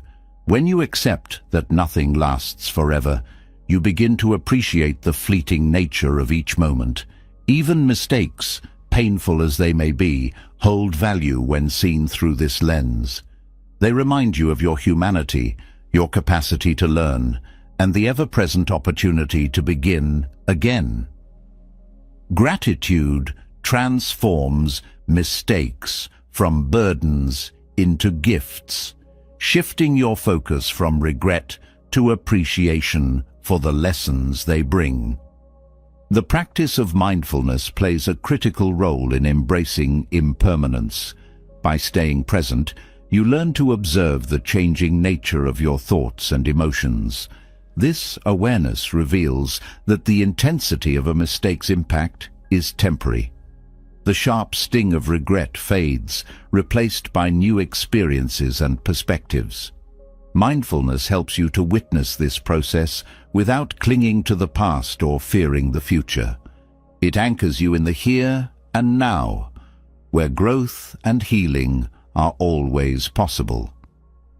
Anika also reshapes your relationship with time.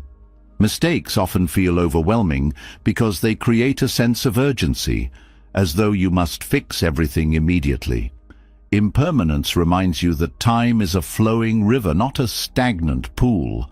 The pressure to resolve everything at once eases when you understand that life continues to unfold, offering countless chances to learn and grow. This perspective encourages patience, allowing you to approach mistakes with a sense of calm and confidence. The wisdom of impermanence extends to the emotions that mistakes evoke. Shame, guilt, and disappointment are powerful feelings, but they are not permanent states. They rise and fall like waves, influenced by countless factors. Recognizing their impermanence allows you to hold these emotions lightly, acknowledging their presence without being consumed by them. This approach creates emotional balance, making it easier to process and release the feelings tied to a mistake. Accepting impermanence also deepens your understanding of interconnectedness. Mistakes do not happen in isolation. They are influenced by a web of circumstances, choices, and relationships. This interconnectedness highlights the complexity of life, showing that no single moment defines your entire existence. Each experience is part of a larger tapestry, woven together by the constant flow of change. This perspective reduces the weight of individual mistakes, placing them within the broader context of your journey. Another profound lesson of impermanence is its ability to foster forgiveness. Holding on to a mistake, whether your own or someone else's, creates a sense of permanence that prevents healing. Anika teaches that everything, including the pain of a mistake, is subject to change. This understanding creates space for forgiveness, as you realize that neither you nor the other person is defined by a single moment. Forgiveness becomes an act of releasing the past, allowing both yourself and others to grow. Impermanence also encourages flexibility. Life is unpredictable, and mistakes often arise from the unexpected. Clinging to rigid plans or expectations amplifies the impact of these moments. When you embrace impermanence, you learn to adapt to change with greater ease. Mistakes become opportunities to reassess and adjust, rather than reasons to feel defeated. This flexibility empowers you to navigate challenges with a sense of curiosity and openness. The concept of impermanence also shifts your perspective on success and failure. In a world where achievements are often celebrated as permanent milestones, Anika reminds you that both success and failure are temporary. This realization reduces the pressure to achieve perfection, encouraging you to focus on the process rather than the outcome. When mistakes occur, they are no longer seen as definitive failures, but as part of the ongoing rhythm of life. This perspective fosters a sense of balance, allowing you to pursue growth without being overwhelmed by setbacks. Through the lens of impermanence, you also come to see the cyclical nature of life. Just as seasons change, so too do your experiences, emotions, and circumstances. Mistakes are not endpoints, but part of a continuous cycle of learning and renewal.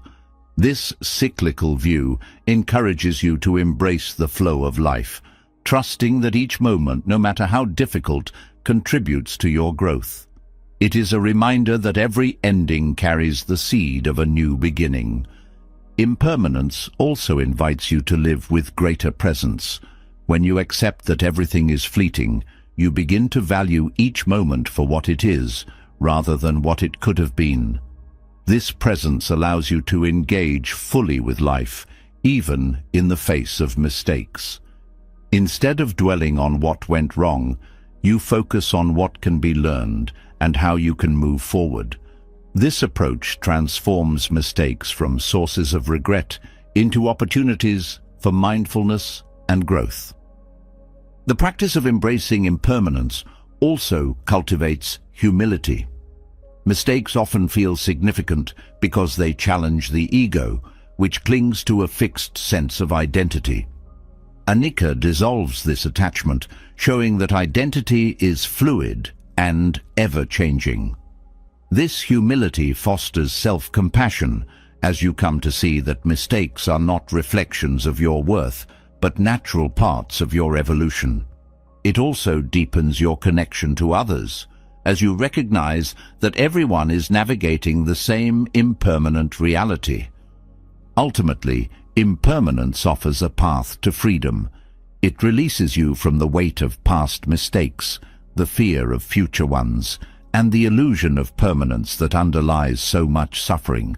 By embracing Anika, you learn to live with a sense of flow and possibility, unburdened by the need to hold on to what was or control what will be. Mistakes in this context become gentle reminders of life's impermanence, inviting you to grow, adapt, and move forward with grace. This wisdom transforms the way you see yourself and the world. It replaces rigidity with fluidity, judgment with understanding, and fear with acceptance. Through impermanence, you come to appreciate the beauty of life's constant change, finding peace in the knowledge that every moment, whether marked by success or mistake, is a fleeting yet valuable part of the journey. This acceptance allows you to live fully, embracing each experience as an opportunity to grow and connect with the ever-changing rhythm of existence.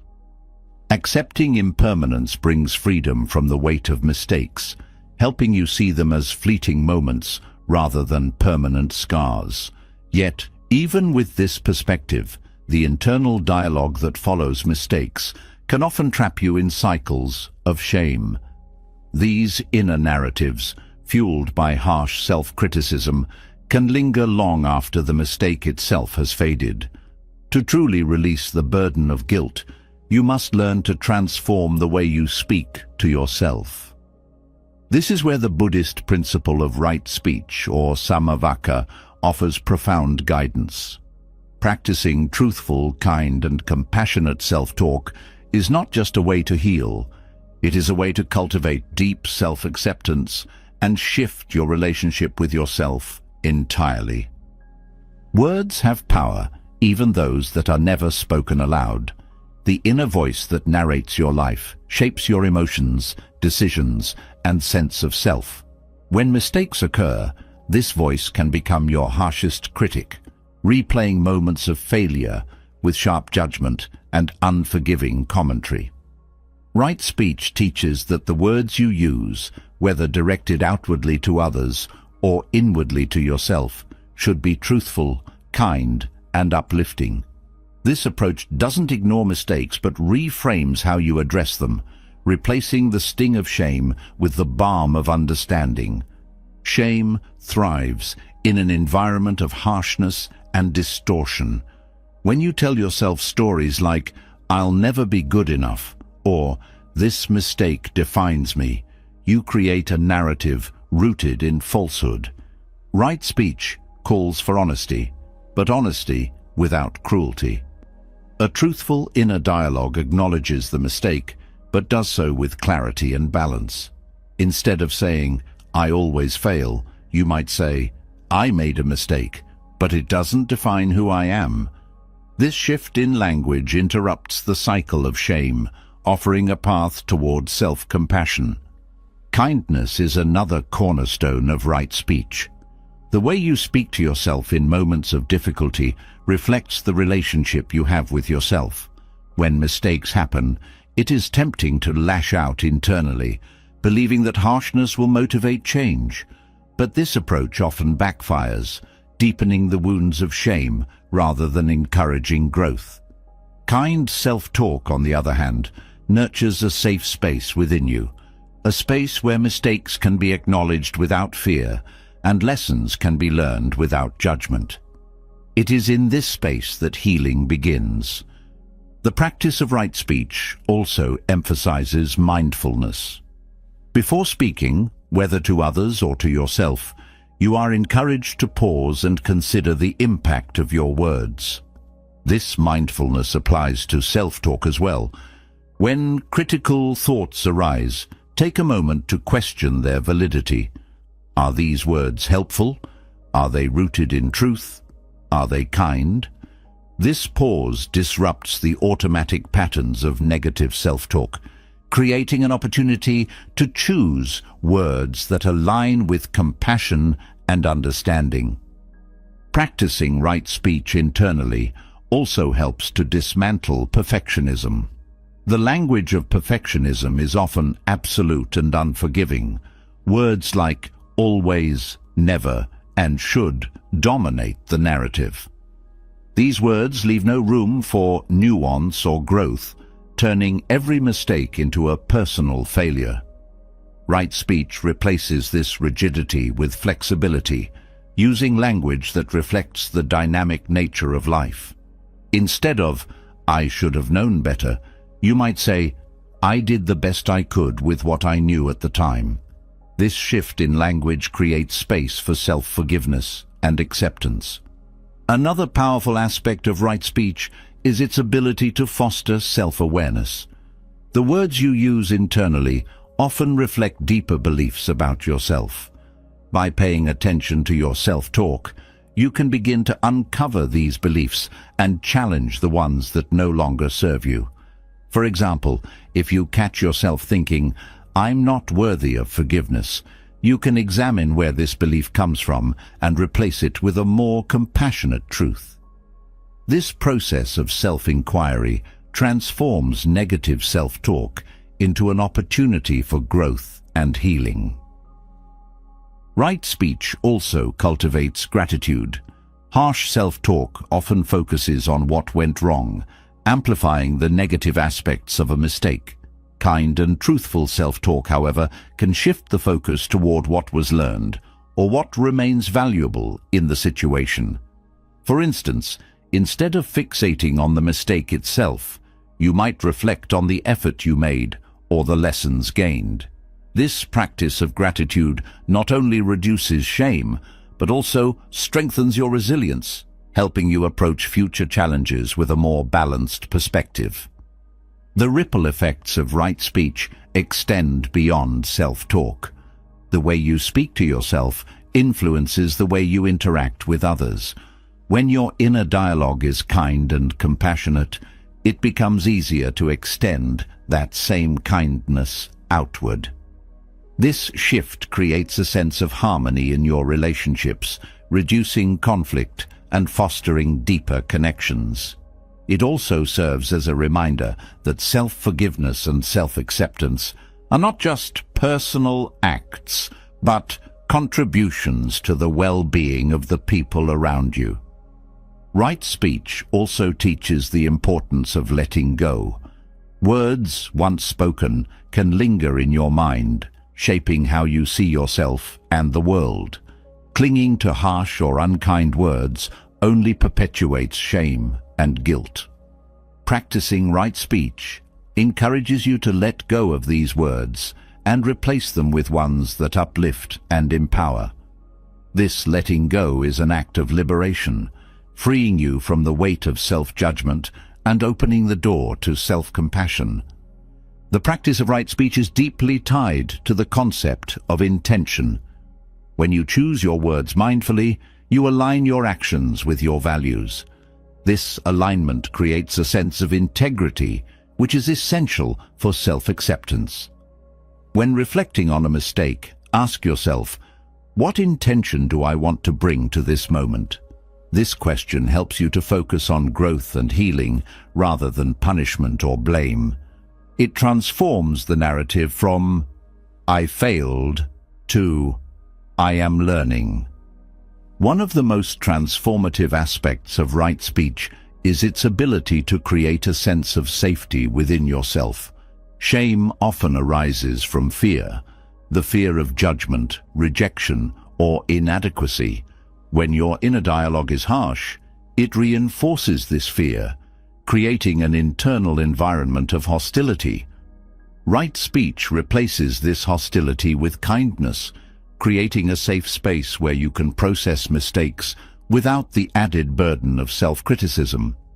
This safety is essential for self-forgiveness, as it allows you to face your mistakes with courage and clarity. The practice of right speech also encourages humility.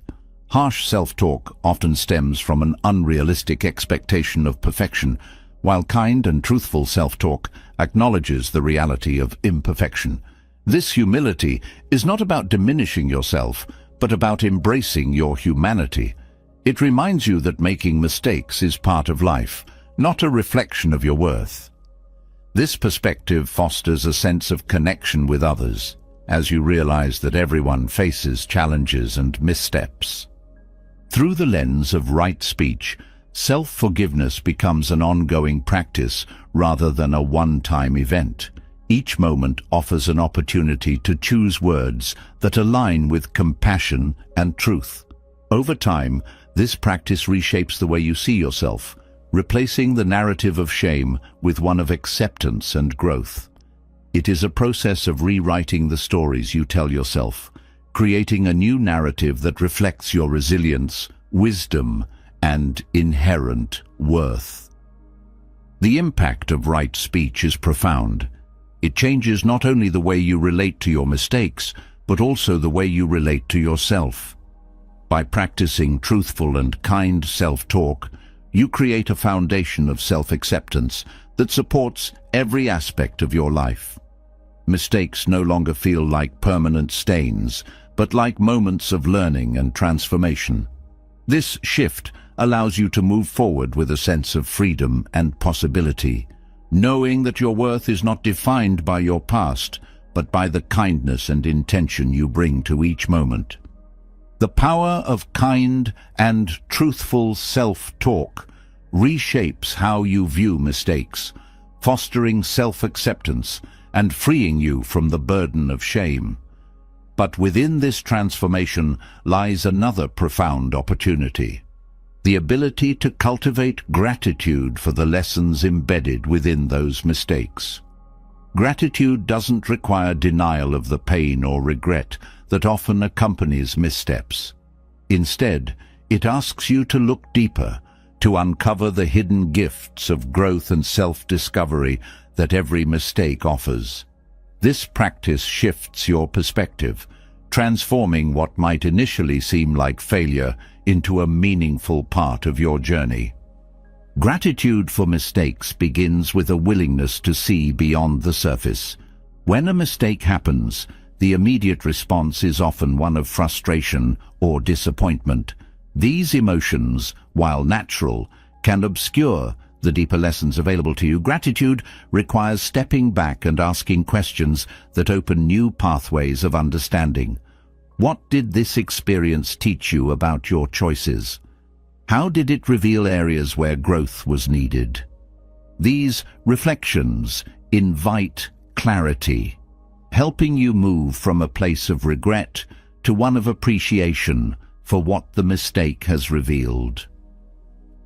Recognizing the role of mistakes in shaping your growth is one of the most powerful ways to cultivate gratitude.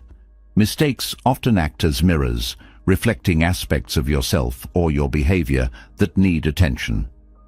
Perhaps a moment of impatience led to an error, revealing the importance of slowing down and being mindful.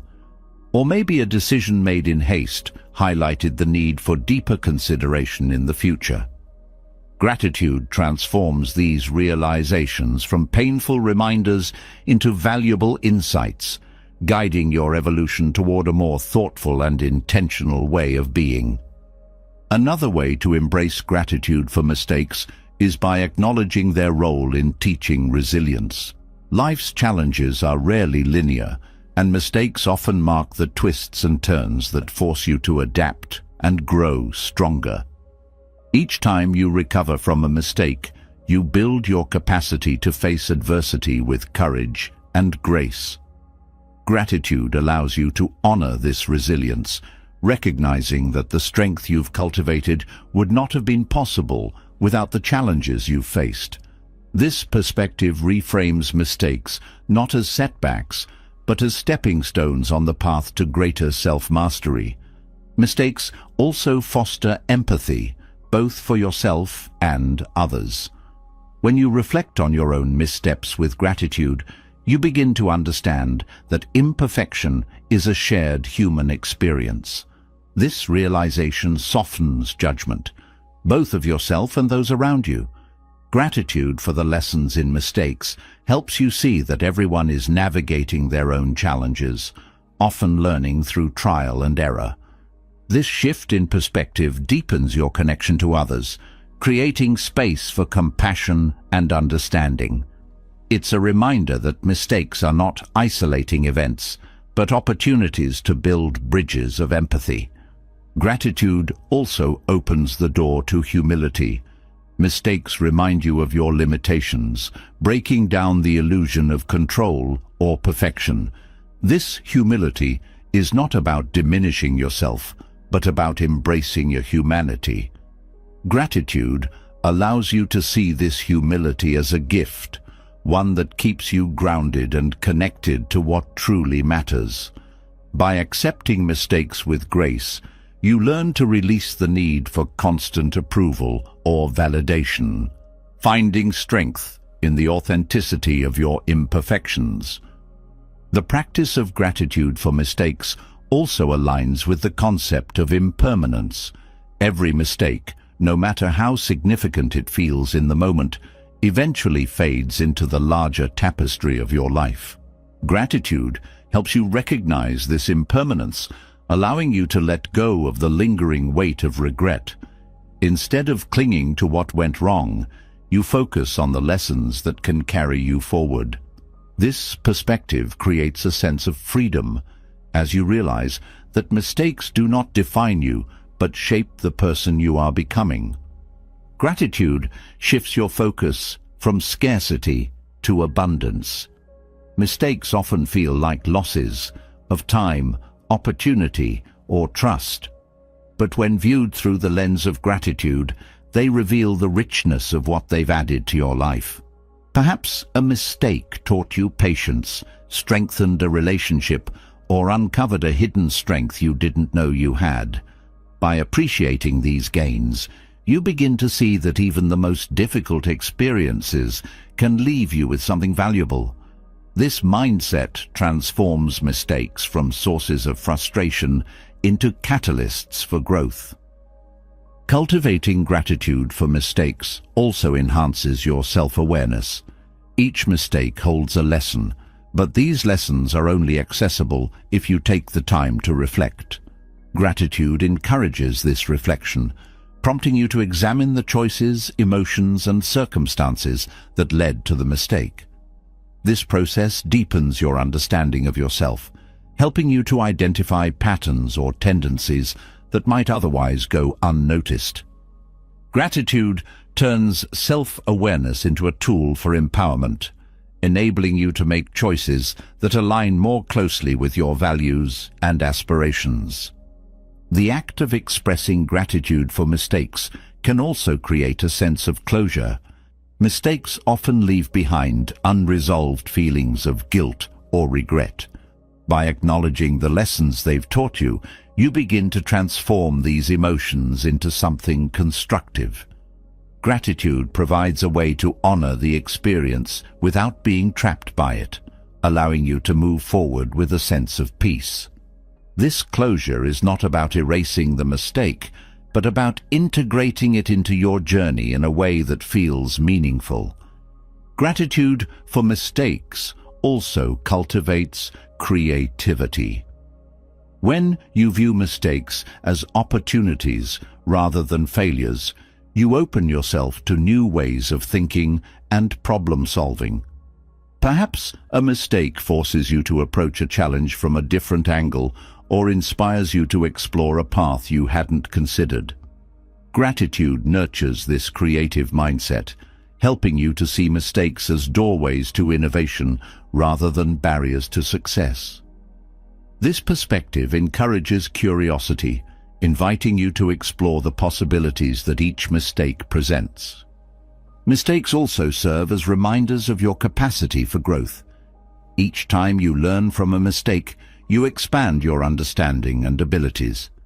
Gratitude allows you to celebrate this progress, no matter how small it may seem. By focusing on what you've gained rather than what you've lost, you cultivate a sense of confidence in your ability to navigate life's challenges. This confidence reinforces your resilience, creating a positive cycle of growth and self-assurance. Gratitude for mistakes also deepens your appreciation for the journey of life itself. Mistakes are often seen as detours, taking you away from your intended path. But in reality, they are an integral part of that path, shaping the person you're becoming. Gratitude helps you to embrace this truth, finding meaning and purpose even in the moments that feel difficult or uncertain. It reminds you that life's beauty lies not in its perfection, but in its complexity, and that every experience, mistakes included, contributes to the richness of your journey. Through the practice of gratitude, mistakes become less about what went wrong and more about what they revealed. Gratitude shifts your perspective from one of judgment to one of curiosity, allowing you to approach mistakes with an open mind and heart.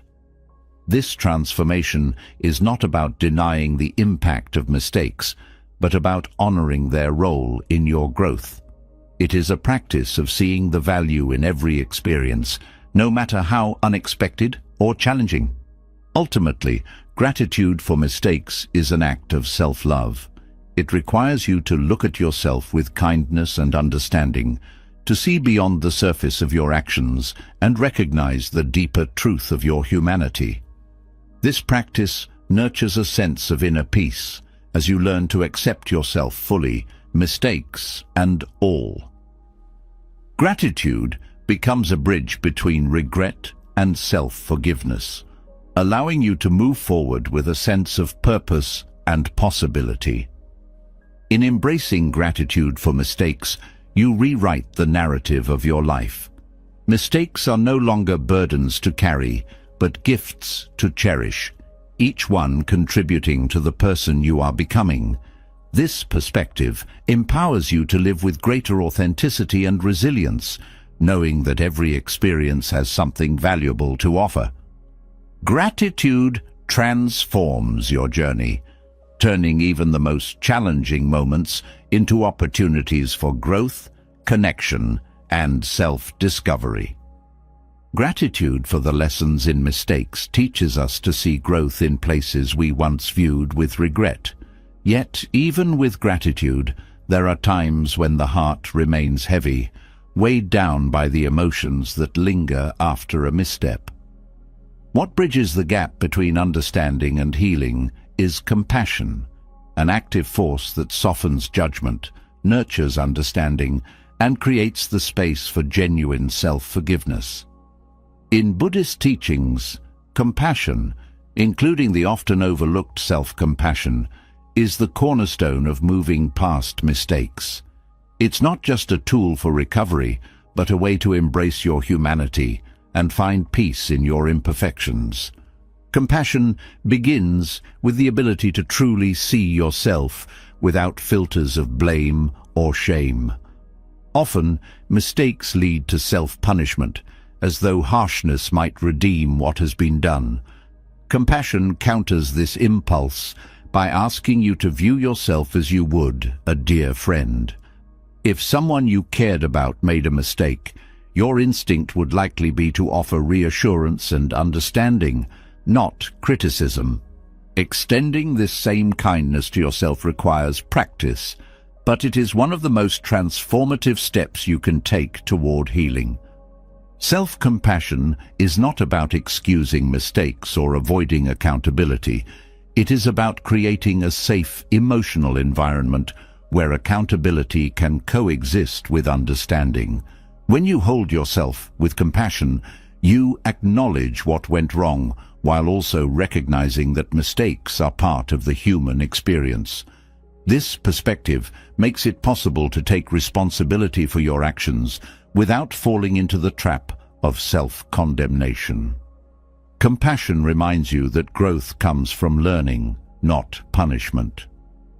An essential aspect of compassion is its focus on connection. Mistakes often feel isolating, as though they set you apart from others. Compassion challenges this perception by highlighting the shared nature of imperfection. Everyone makes mistakes, and everyone struggles with the feelings that follow. When you approach yourself with compassion, you align with this universal truth, reducing the sense of isolation and fostering a deeper connection to humanity. This shift in perspective makes it easier to forgive yourself as you see your mistakes not as unique failures, but as part of a shared journey. Compassion also creates space for vulnerability, which is essential for self-forgiveness. Mistakes often trigger a defensive response, an effort to shield yourself from further judgment. Compassion allows you to lower these defenses, creating a space where you can confront your emotions honestly and openly. This vulnerability is not a sign of weakness, but a pathway to healing. It enables you to process the pain of a mistake without becoming trapped in it, clearing the way for growth and renewal. One of the profound teachings of Buddhism is that compassion must begin within. Self-compassion is not selfish. It is the foundation upon which all other forms of compassion are built. When you treat yourself with kindness and understanding, you strengthen your capacity to extend the same to others. This reciprocity creates a ripple effect, where the compassion you cultivate within becomes a source of healing and connection in your relationships. It is a reminder that self-forgiveness is not just about you. It also impacts the way you engage with the world. Compassion also transforms the way you view the emotional aftermath of mistakes. Feelings like guilt, shame, and regret can be overwhelming, but compassion helps you see them as signals rather than punishments. These emotions point to areas where healing and growth are needed. Instead of being consumed by them, you can approach them with curiosity and kindness, asking what they are trying to teach you. This shift in perspective turns difficult emotions into opportunities for self-discovery and transformation. Another powerful aspect of compassion is its ability to disrupt negative self-talk. Harsh internal dialogue often reinforces feelings of guilt and unworthiness, making it difficult to move forward. Compassion replaces this criticism with a voice of kindness, reminding you of your inherent worth, even in the face of mistakes. This change in narrative allows you to approach yourself with patience and empathy, creating a foundation for lasting self-forgiveness. Compassion also plays a key role in breaking cycles of self-sabotage.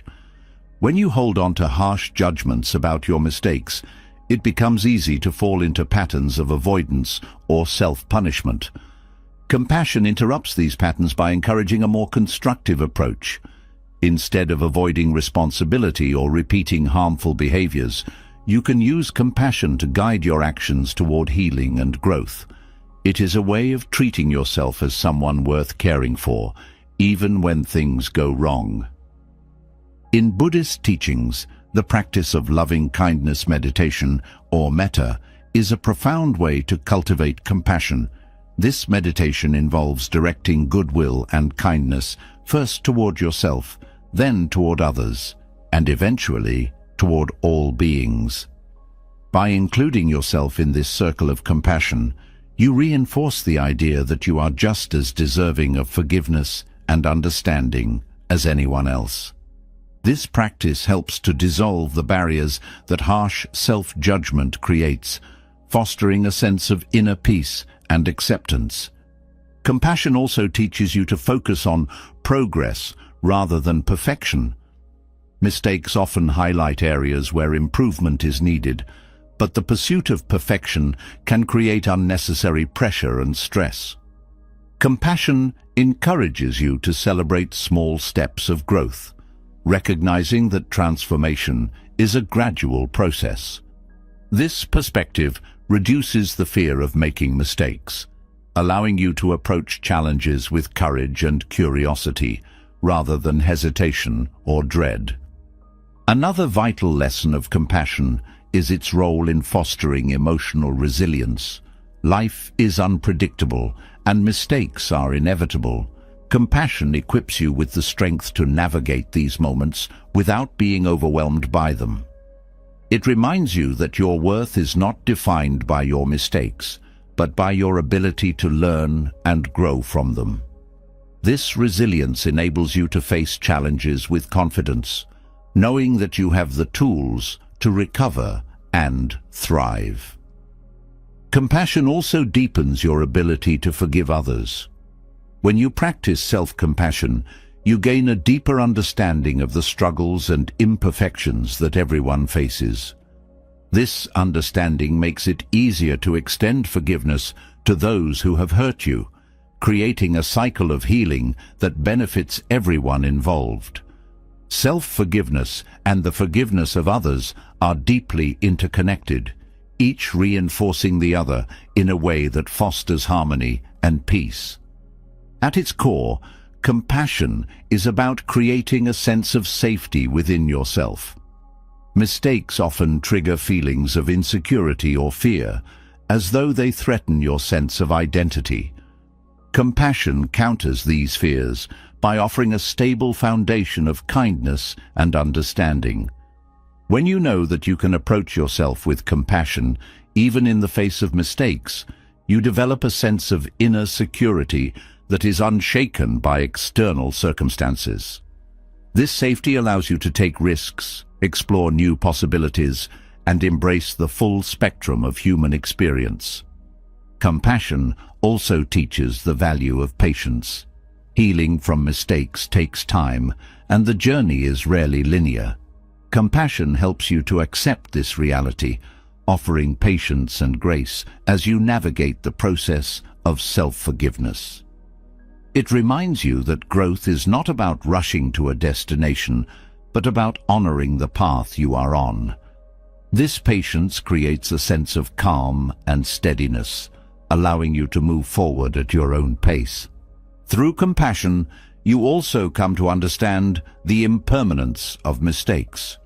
No matter how significant a mistake feels in the moment, it is ultimately a passing event. Compassion helps you to hold this perspective, reducing the weight of guilt and allowing you to focus on the present. This understanding creates space for healing and renewal as you learn to let go of what no longer serves you. Compassion is not a passive quality. It is an active force that shapes the way you engage with yourself and the world. By practicing compassion, you transform mistakes from sources of shame into opportunities for growth. It is a practice that nurtures self-forgiveness, strengthens resilience, and deepens your connection to humanity. In this way, compassion becomes not just a tool for healing, but a way of living, one that empowers you to move through life with grace, kindness, and unwavering self-acceptance. Compassion creates a space for understanding, a gentle reminder that mistakes are part of the human experience rather than reflections of your worth. Yet compassion alone cannot fully guide you forward without another vital element: responsibility. To grow from past mistakes, there must be an honest acknowledgement of your role in them. But here lies the delicate balance. How do you accept responsibility without falling into the trap of self-condemnation or being consumed by guilt?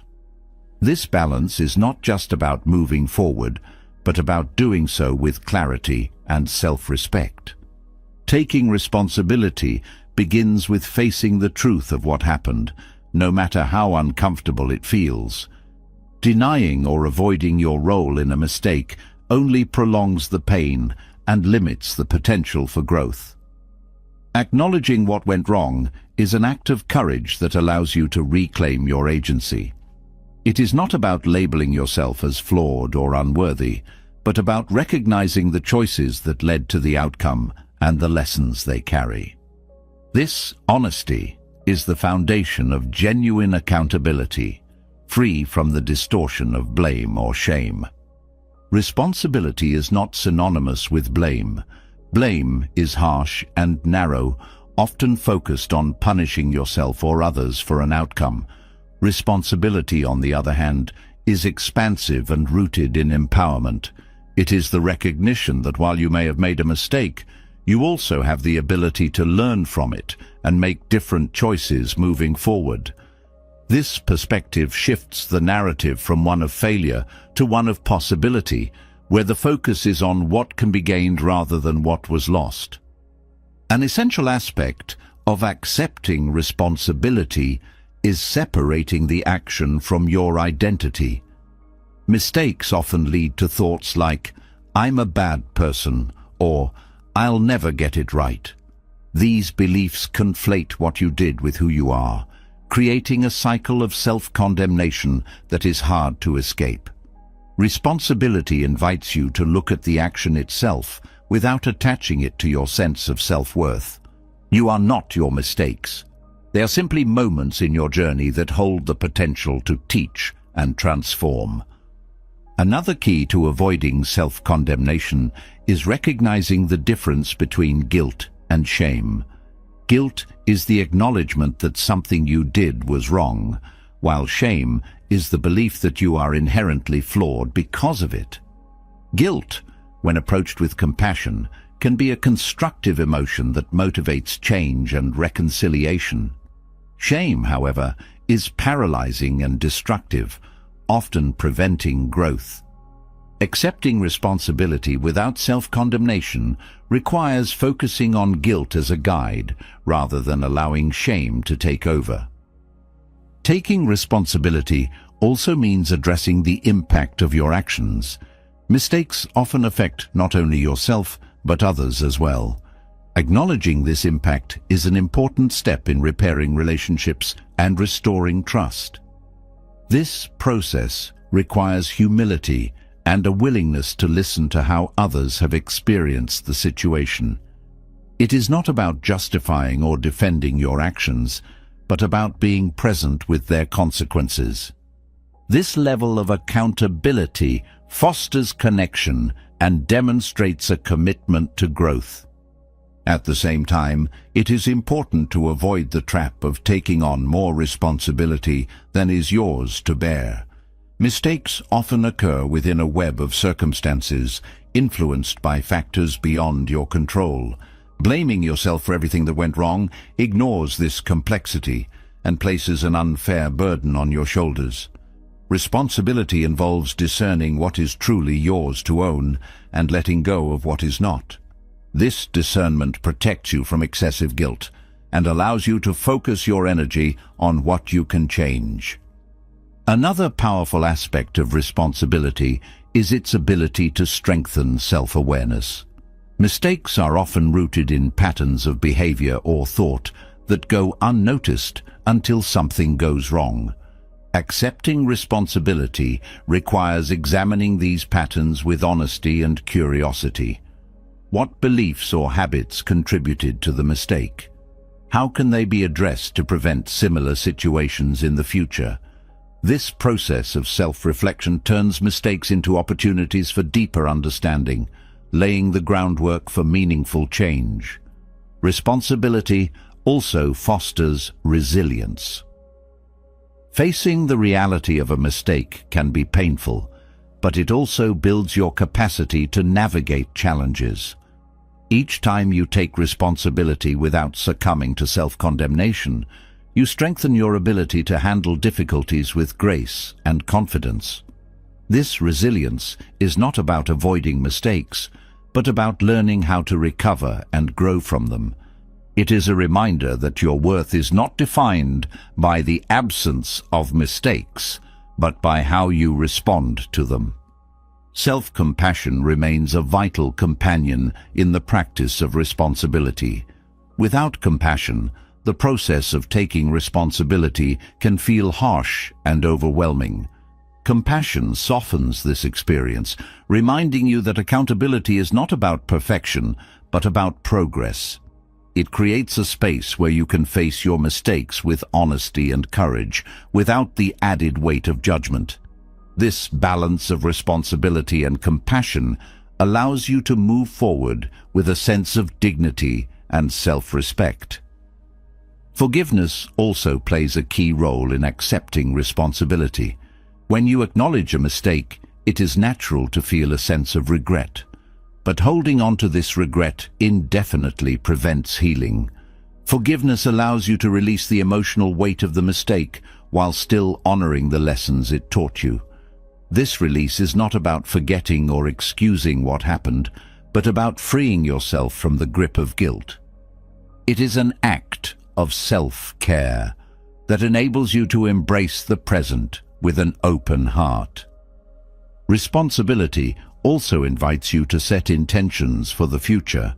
Mistakes provide clarity about what went wrong, but this clarity is only valuable if it informs your actions moving forward. Taking responsibility means using the lessons from a mistake to guide your choices, ensuring that you grow from the experience rather than repeat it. These intentions are not about proving your worth, but about aligning your actions with your values. They are a way of honoring the commitment to yourself and others to strive for better. Accountability to others is another important dimension of responsibility. When a mistake affects someone else, taking responsibility involves acknowledging their experience and making amends where possible. This process requires humility and vulnerability, as well as a genuine desire to repair the harm caused. Accountability is not about seeking forgiveness as a way to absolve guilt, but about demonstrating integrity and respect. It is a way of showing that you value the relationship and are committed to its well-being. Responsibility also teaches patience. Growth and healing take time, and the process of learning from a mistake is rarely immediate. Accepting responsibility means being patient with yourself as you navigate this journey. It's about allowing yourself the time and space to integrate the lessons from a mistake without rushing to fix everything at once. This patience creates a sense of steadiness, helping you to stay grounded as you move forward. Ultimately, responsibility is about empowerment. By acknowledging your role in a mistake, you reclaim your agency and your ability to create change. Mistakes no longer feel like insurmountable obstacles, but like opportunities to shape your journey with intention and care.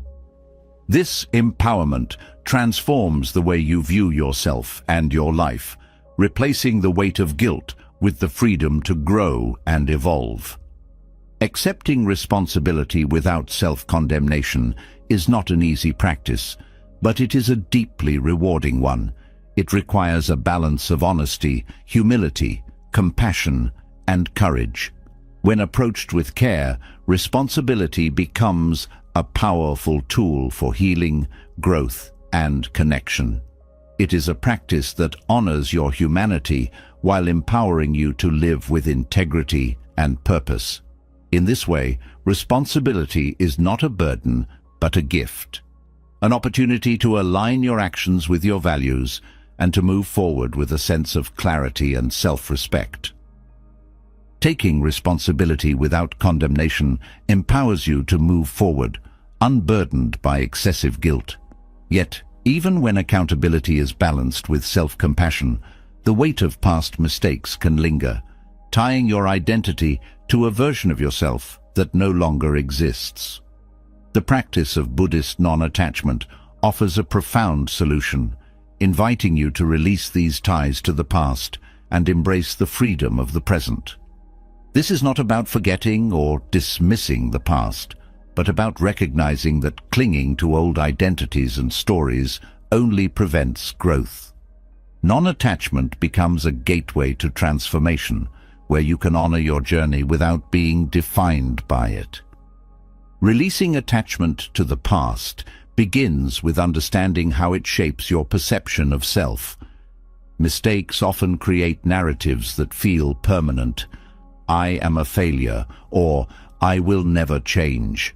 These labels, though false, can become deeply ingrained when you hold on to them, shaping your choices and limiting your potential. Non-attachment teaches that these identities are not who you are, but are instead fleeting constructs shaped by impermanent experiences. Letting go of these constructs allows you to see yourself as a dynamic being, capable of growth and renewal.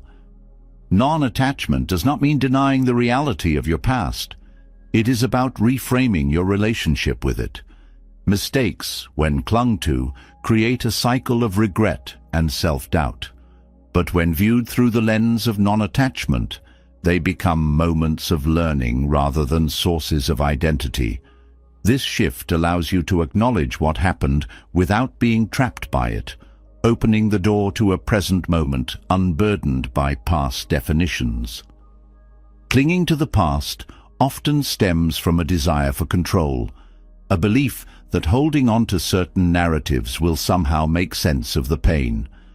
Non-attachment challenges this belief by showing that true control lies in how you respond to the present. The past cannot be changed, but your relationship with it can. By releasing the need to control what has already happened, you free yourself to focus on what you can influence now. This freedom transforms your perspective, replacing frustration with acceptance and rigidity with flow. The practice of non-attachment also involves letting go of the emotional weight tied to past mistakes.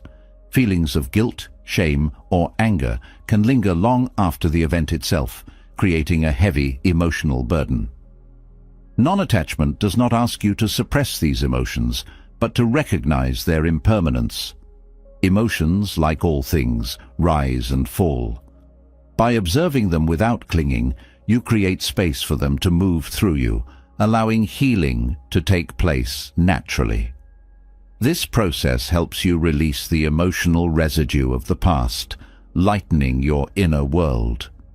Non-attachment is deeply connected to the concept of impermanence. The past, no matter how significant it feels, is constantly fading into memory, replaced by the unfolding reality of the present. Holding on to the past is like gripping water. It slips through your fingers no matter how tightly you hold.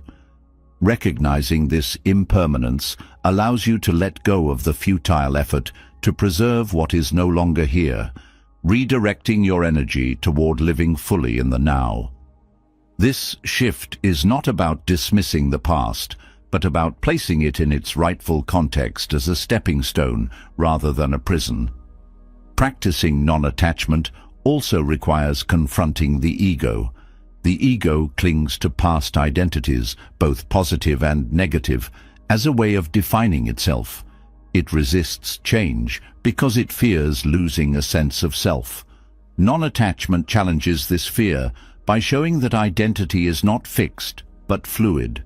You are not the same person you were yesterday, and you will not be the same person tomorrow. Embracing this fluidity allows you to release the ego's grip on the past, creating space for growth and transformation. Letting go of past identities also fosters forgiveness, both for yourself and others. Clinging to mistakes, whether your own or someone else's, creates a cycle of resentment and blame. Non-attachment breaks this cycle by encouraging you to release the stories that fuel it. This does not mean excusing harm, but recognizing that holding on to anger or guilt only prolongs suffering. Forgiveness becomes an act of liberation, freeing you from the emotional ties that bind you to the past. Non-attachment also nurtures presence. When your mind is consumed by past mistakes, it is difficult to engage fully with the present moment. You may find yourself replaying events, wishing you could change them, or fearing their impact on your future.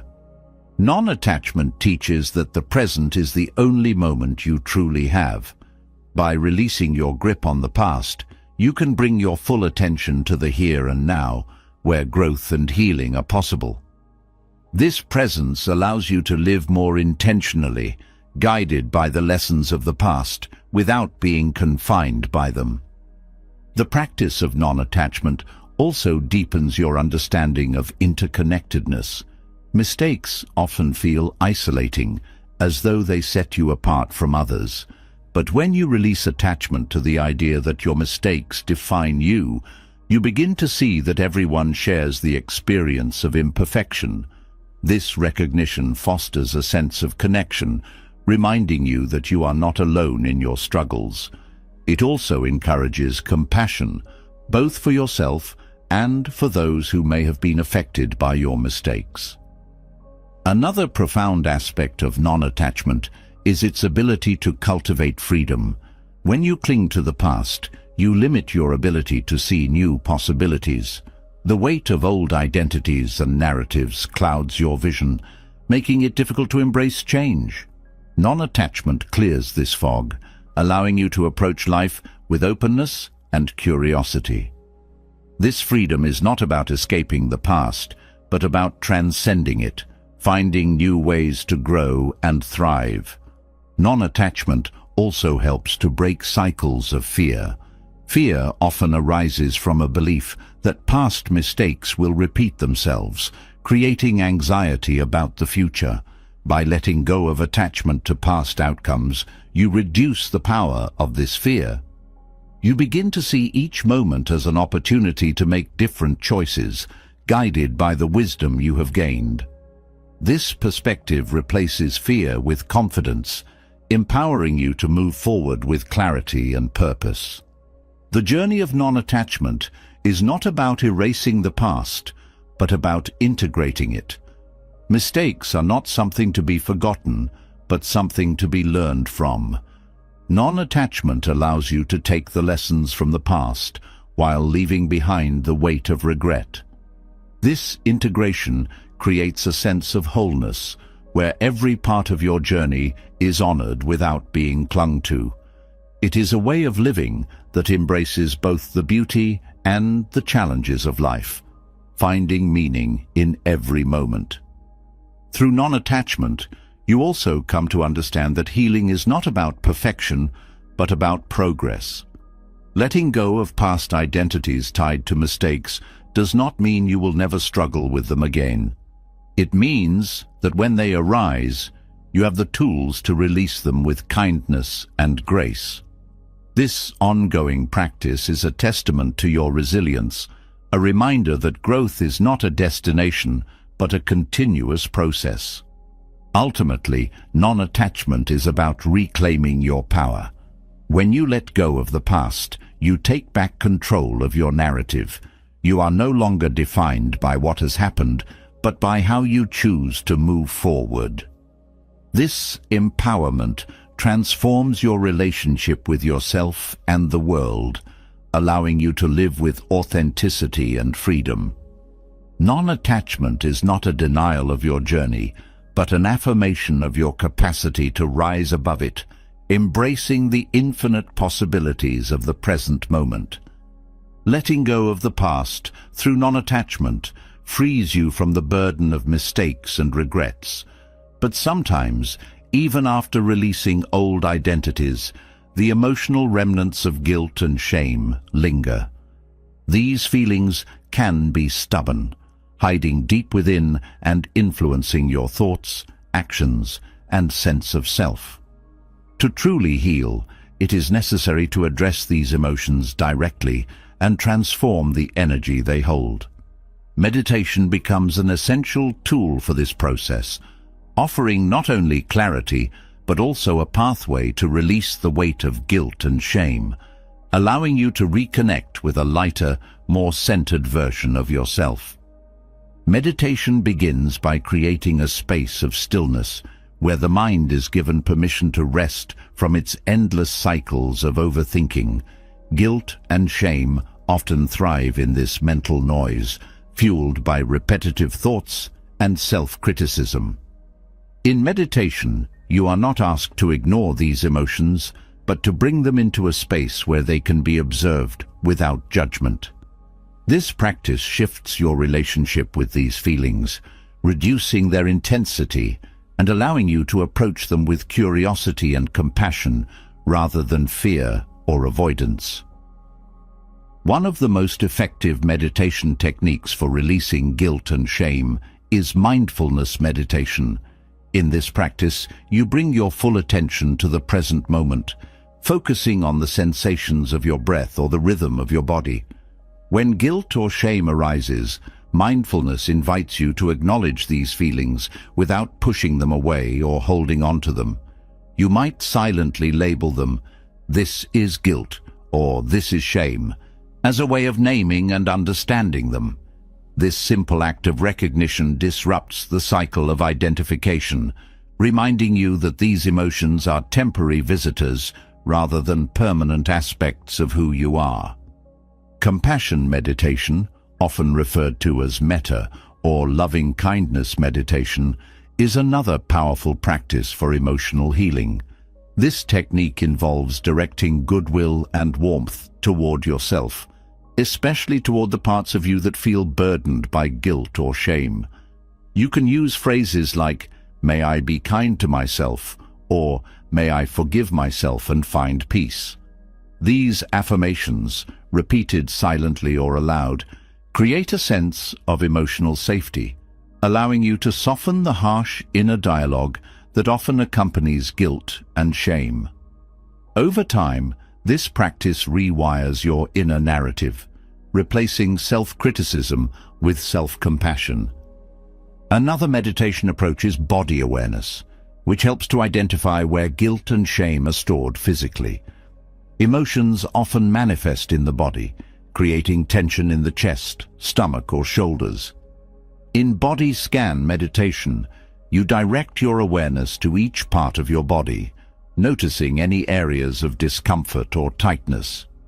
As you breathe into these areas, you may visualize them softening and releasing. This practice not only alleviates physical tension, but also helps to process the emotional energy that has been held within. Visualization techniques in meditation can also be transformative for releasing guilt and shame. One method involves visualizing these emotions as tangible objects: a heavy stone, a dark cloud, or a tightly wound rope. As you breathe deeply, you can visualize these objects dissolving, being carried away by the breath, or transforming into something light and gentle. This imagery helps to externalize the emotions, making them feel less overwhelming and more manageable. It reinforces the idea that these feelings, while significant, are not immovable and can be shifted with intention. Meditation also creates a sense of perspective, reminding you of the impermanence of emotions. Guilt and shame often feel all-encompassing, as though they will never fade. Meditation offers the experience of sitting with these feelings and observing how they ebb and flow. This practice builds trust in your ability to endure emotional discomfort, knowing that it will eventually pass. This understanding fosters resilience, giving you the confidence to face difficult emotions without becoming overwhelmed. For those who struggle with deeply rooted guilt or shame, guided meditations can provide structured support. These meditations often include prompts or affirmations that help you explore the sources of your emotions and release them with compassion. A guided practice might encourage you to revisit a past mistake and view it through the lens of understanding, asking, "What did I learn from this experience?" Or, "How can I forgive myself for being human?" This guidance can be particularly helpful when starting out, as it provides a roadmap for navigating complex emotions. Breathwork is another integral part of meditation for emotional healing. The breath serves as an anchor, grounding you in the present moment and calming the nervous system. When guilt or shame arises, focused breathing techniques can help to regulate your emotional state. Deep diaphragmatic breaths, where the inhale expands the belly and the exhale is slow and controlled, signal safety to your body and mind. This physical response creates a sense of calm, making it easier to address difficult emotions with clarity and compassion. Journaling as a complement to meditation can also deepen the healing process. After a meditation session, writing down your thoughts and feelings provides a space to process what arose during the practice. This act of putting emotions into words further externalizes them, allowing you to gain insights and perspective. Journaling can also be a way to track your progress, noticing how your relationship with guilt and shame evolves over time. This combination of meditation and reflection creates a holistic approach to emotional healing. One of the most profound gifts of meditation is its ability to reconnect you with your inner wholeness. Guilt and shame often create a sense of fragmentation, as though parts of you are broken or unworthy. Meditation reminds you that beneath these emotions lies an unchanging core of goodness. This realization is not about denying the impact of mistakes, but about recognizing that your inherent worth is not diminished by them. This perspective creates a foundation of self-acceptance from which true healing can arise. Meditation also helps to cultivate patience with yourself. Healing from guilt and shame is not an instant process, and progress may feel slow at times. Meditation teaches you to sit with this discomfort, offering yourself the grace to heal at your own pace. This patience is an act of self-compassion, acknowledging that growth takes time and that each step, no matter how small, is meaningful. It is a practice of trusting the process, knowing that healing is a journey rather than a destination. As you deepen your meditation practice, you may notice that your relationship with guilt and shame begins to change. These emotions, once overwhelming, become opportunities for growth and understanding. They reveal areas where care and attention are needed, guiding you toward greater self-awareness and compassion. This transformation is not about erasing these emotions, but about integrating them into your journey in a way that empowers rather than hinders you. Meditation for emotional healing is not a one-time practice, but an ongoing commitment to your well-being. Each session builds on the last, creating a cumulative effect that strengthens your resilience and deepens your connection to yourself. It is a practice that teaches you to meet your emotions with kindness, to honor your journey without being defined by it, and to embrace the freedom that comes from releasing what no longer serves you. Through meditation, you find not only the tools to process guilt and shame, but also the courage to move forward with a lighter heart and an open mind. Forgiving yourself for past mistakes isn't a destination, it's a journey where you transform guilt into growth, regrets into lessons, and suffering into self-compassion.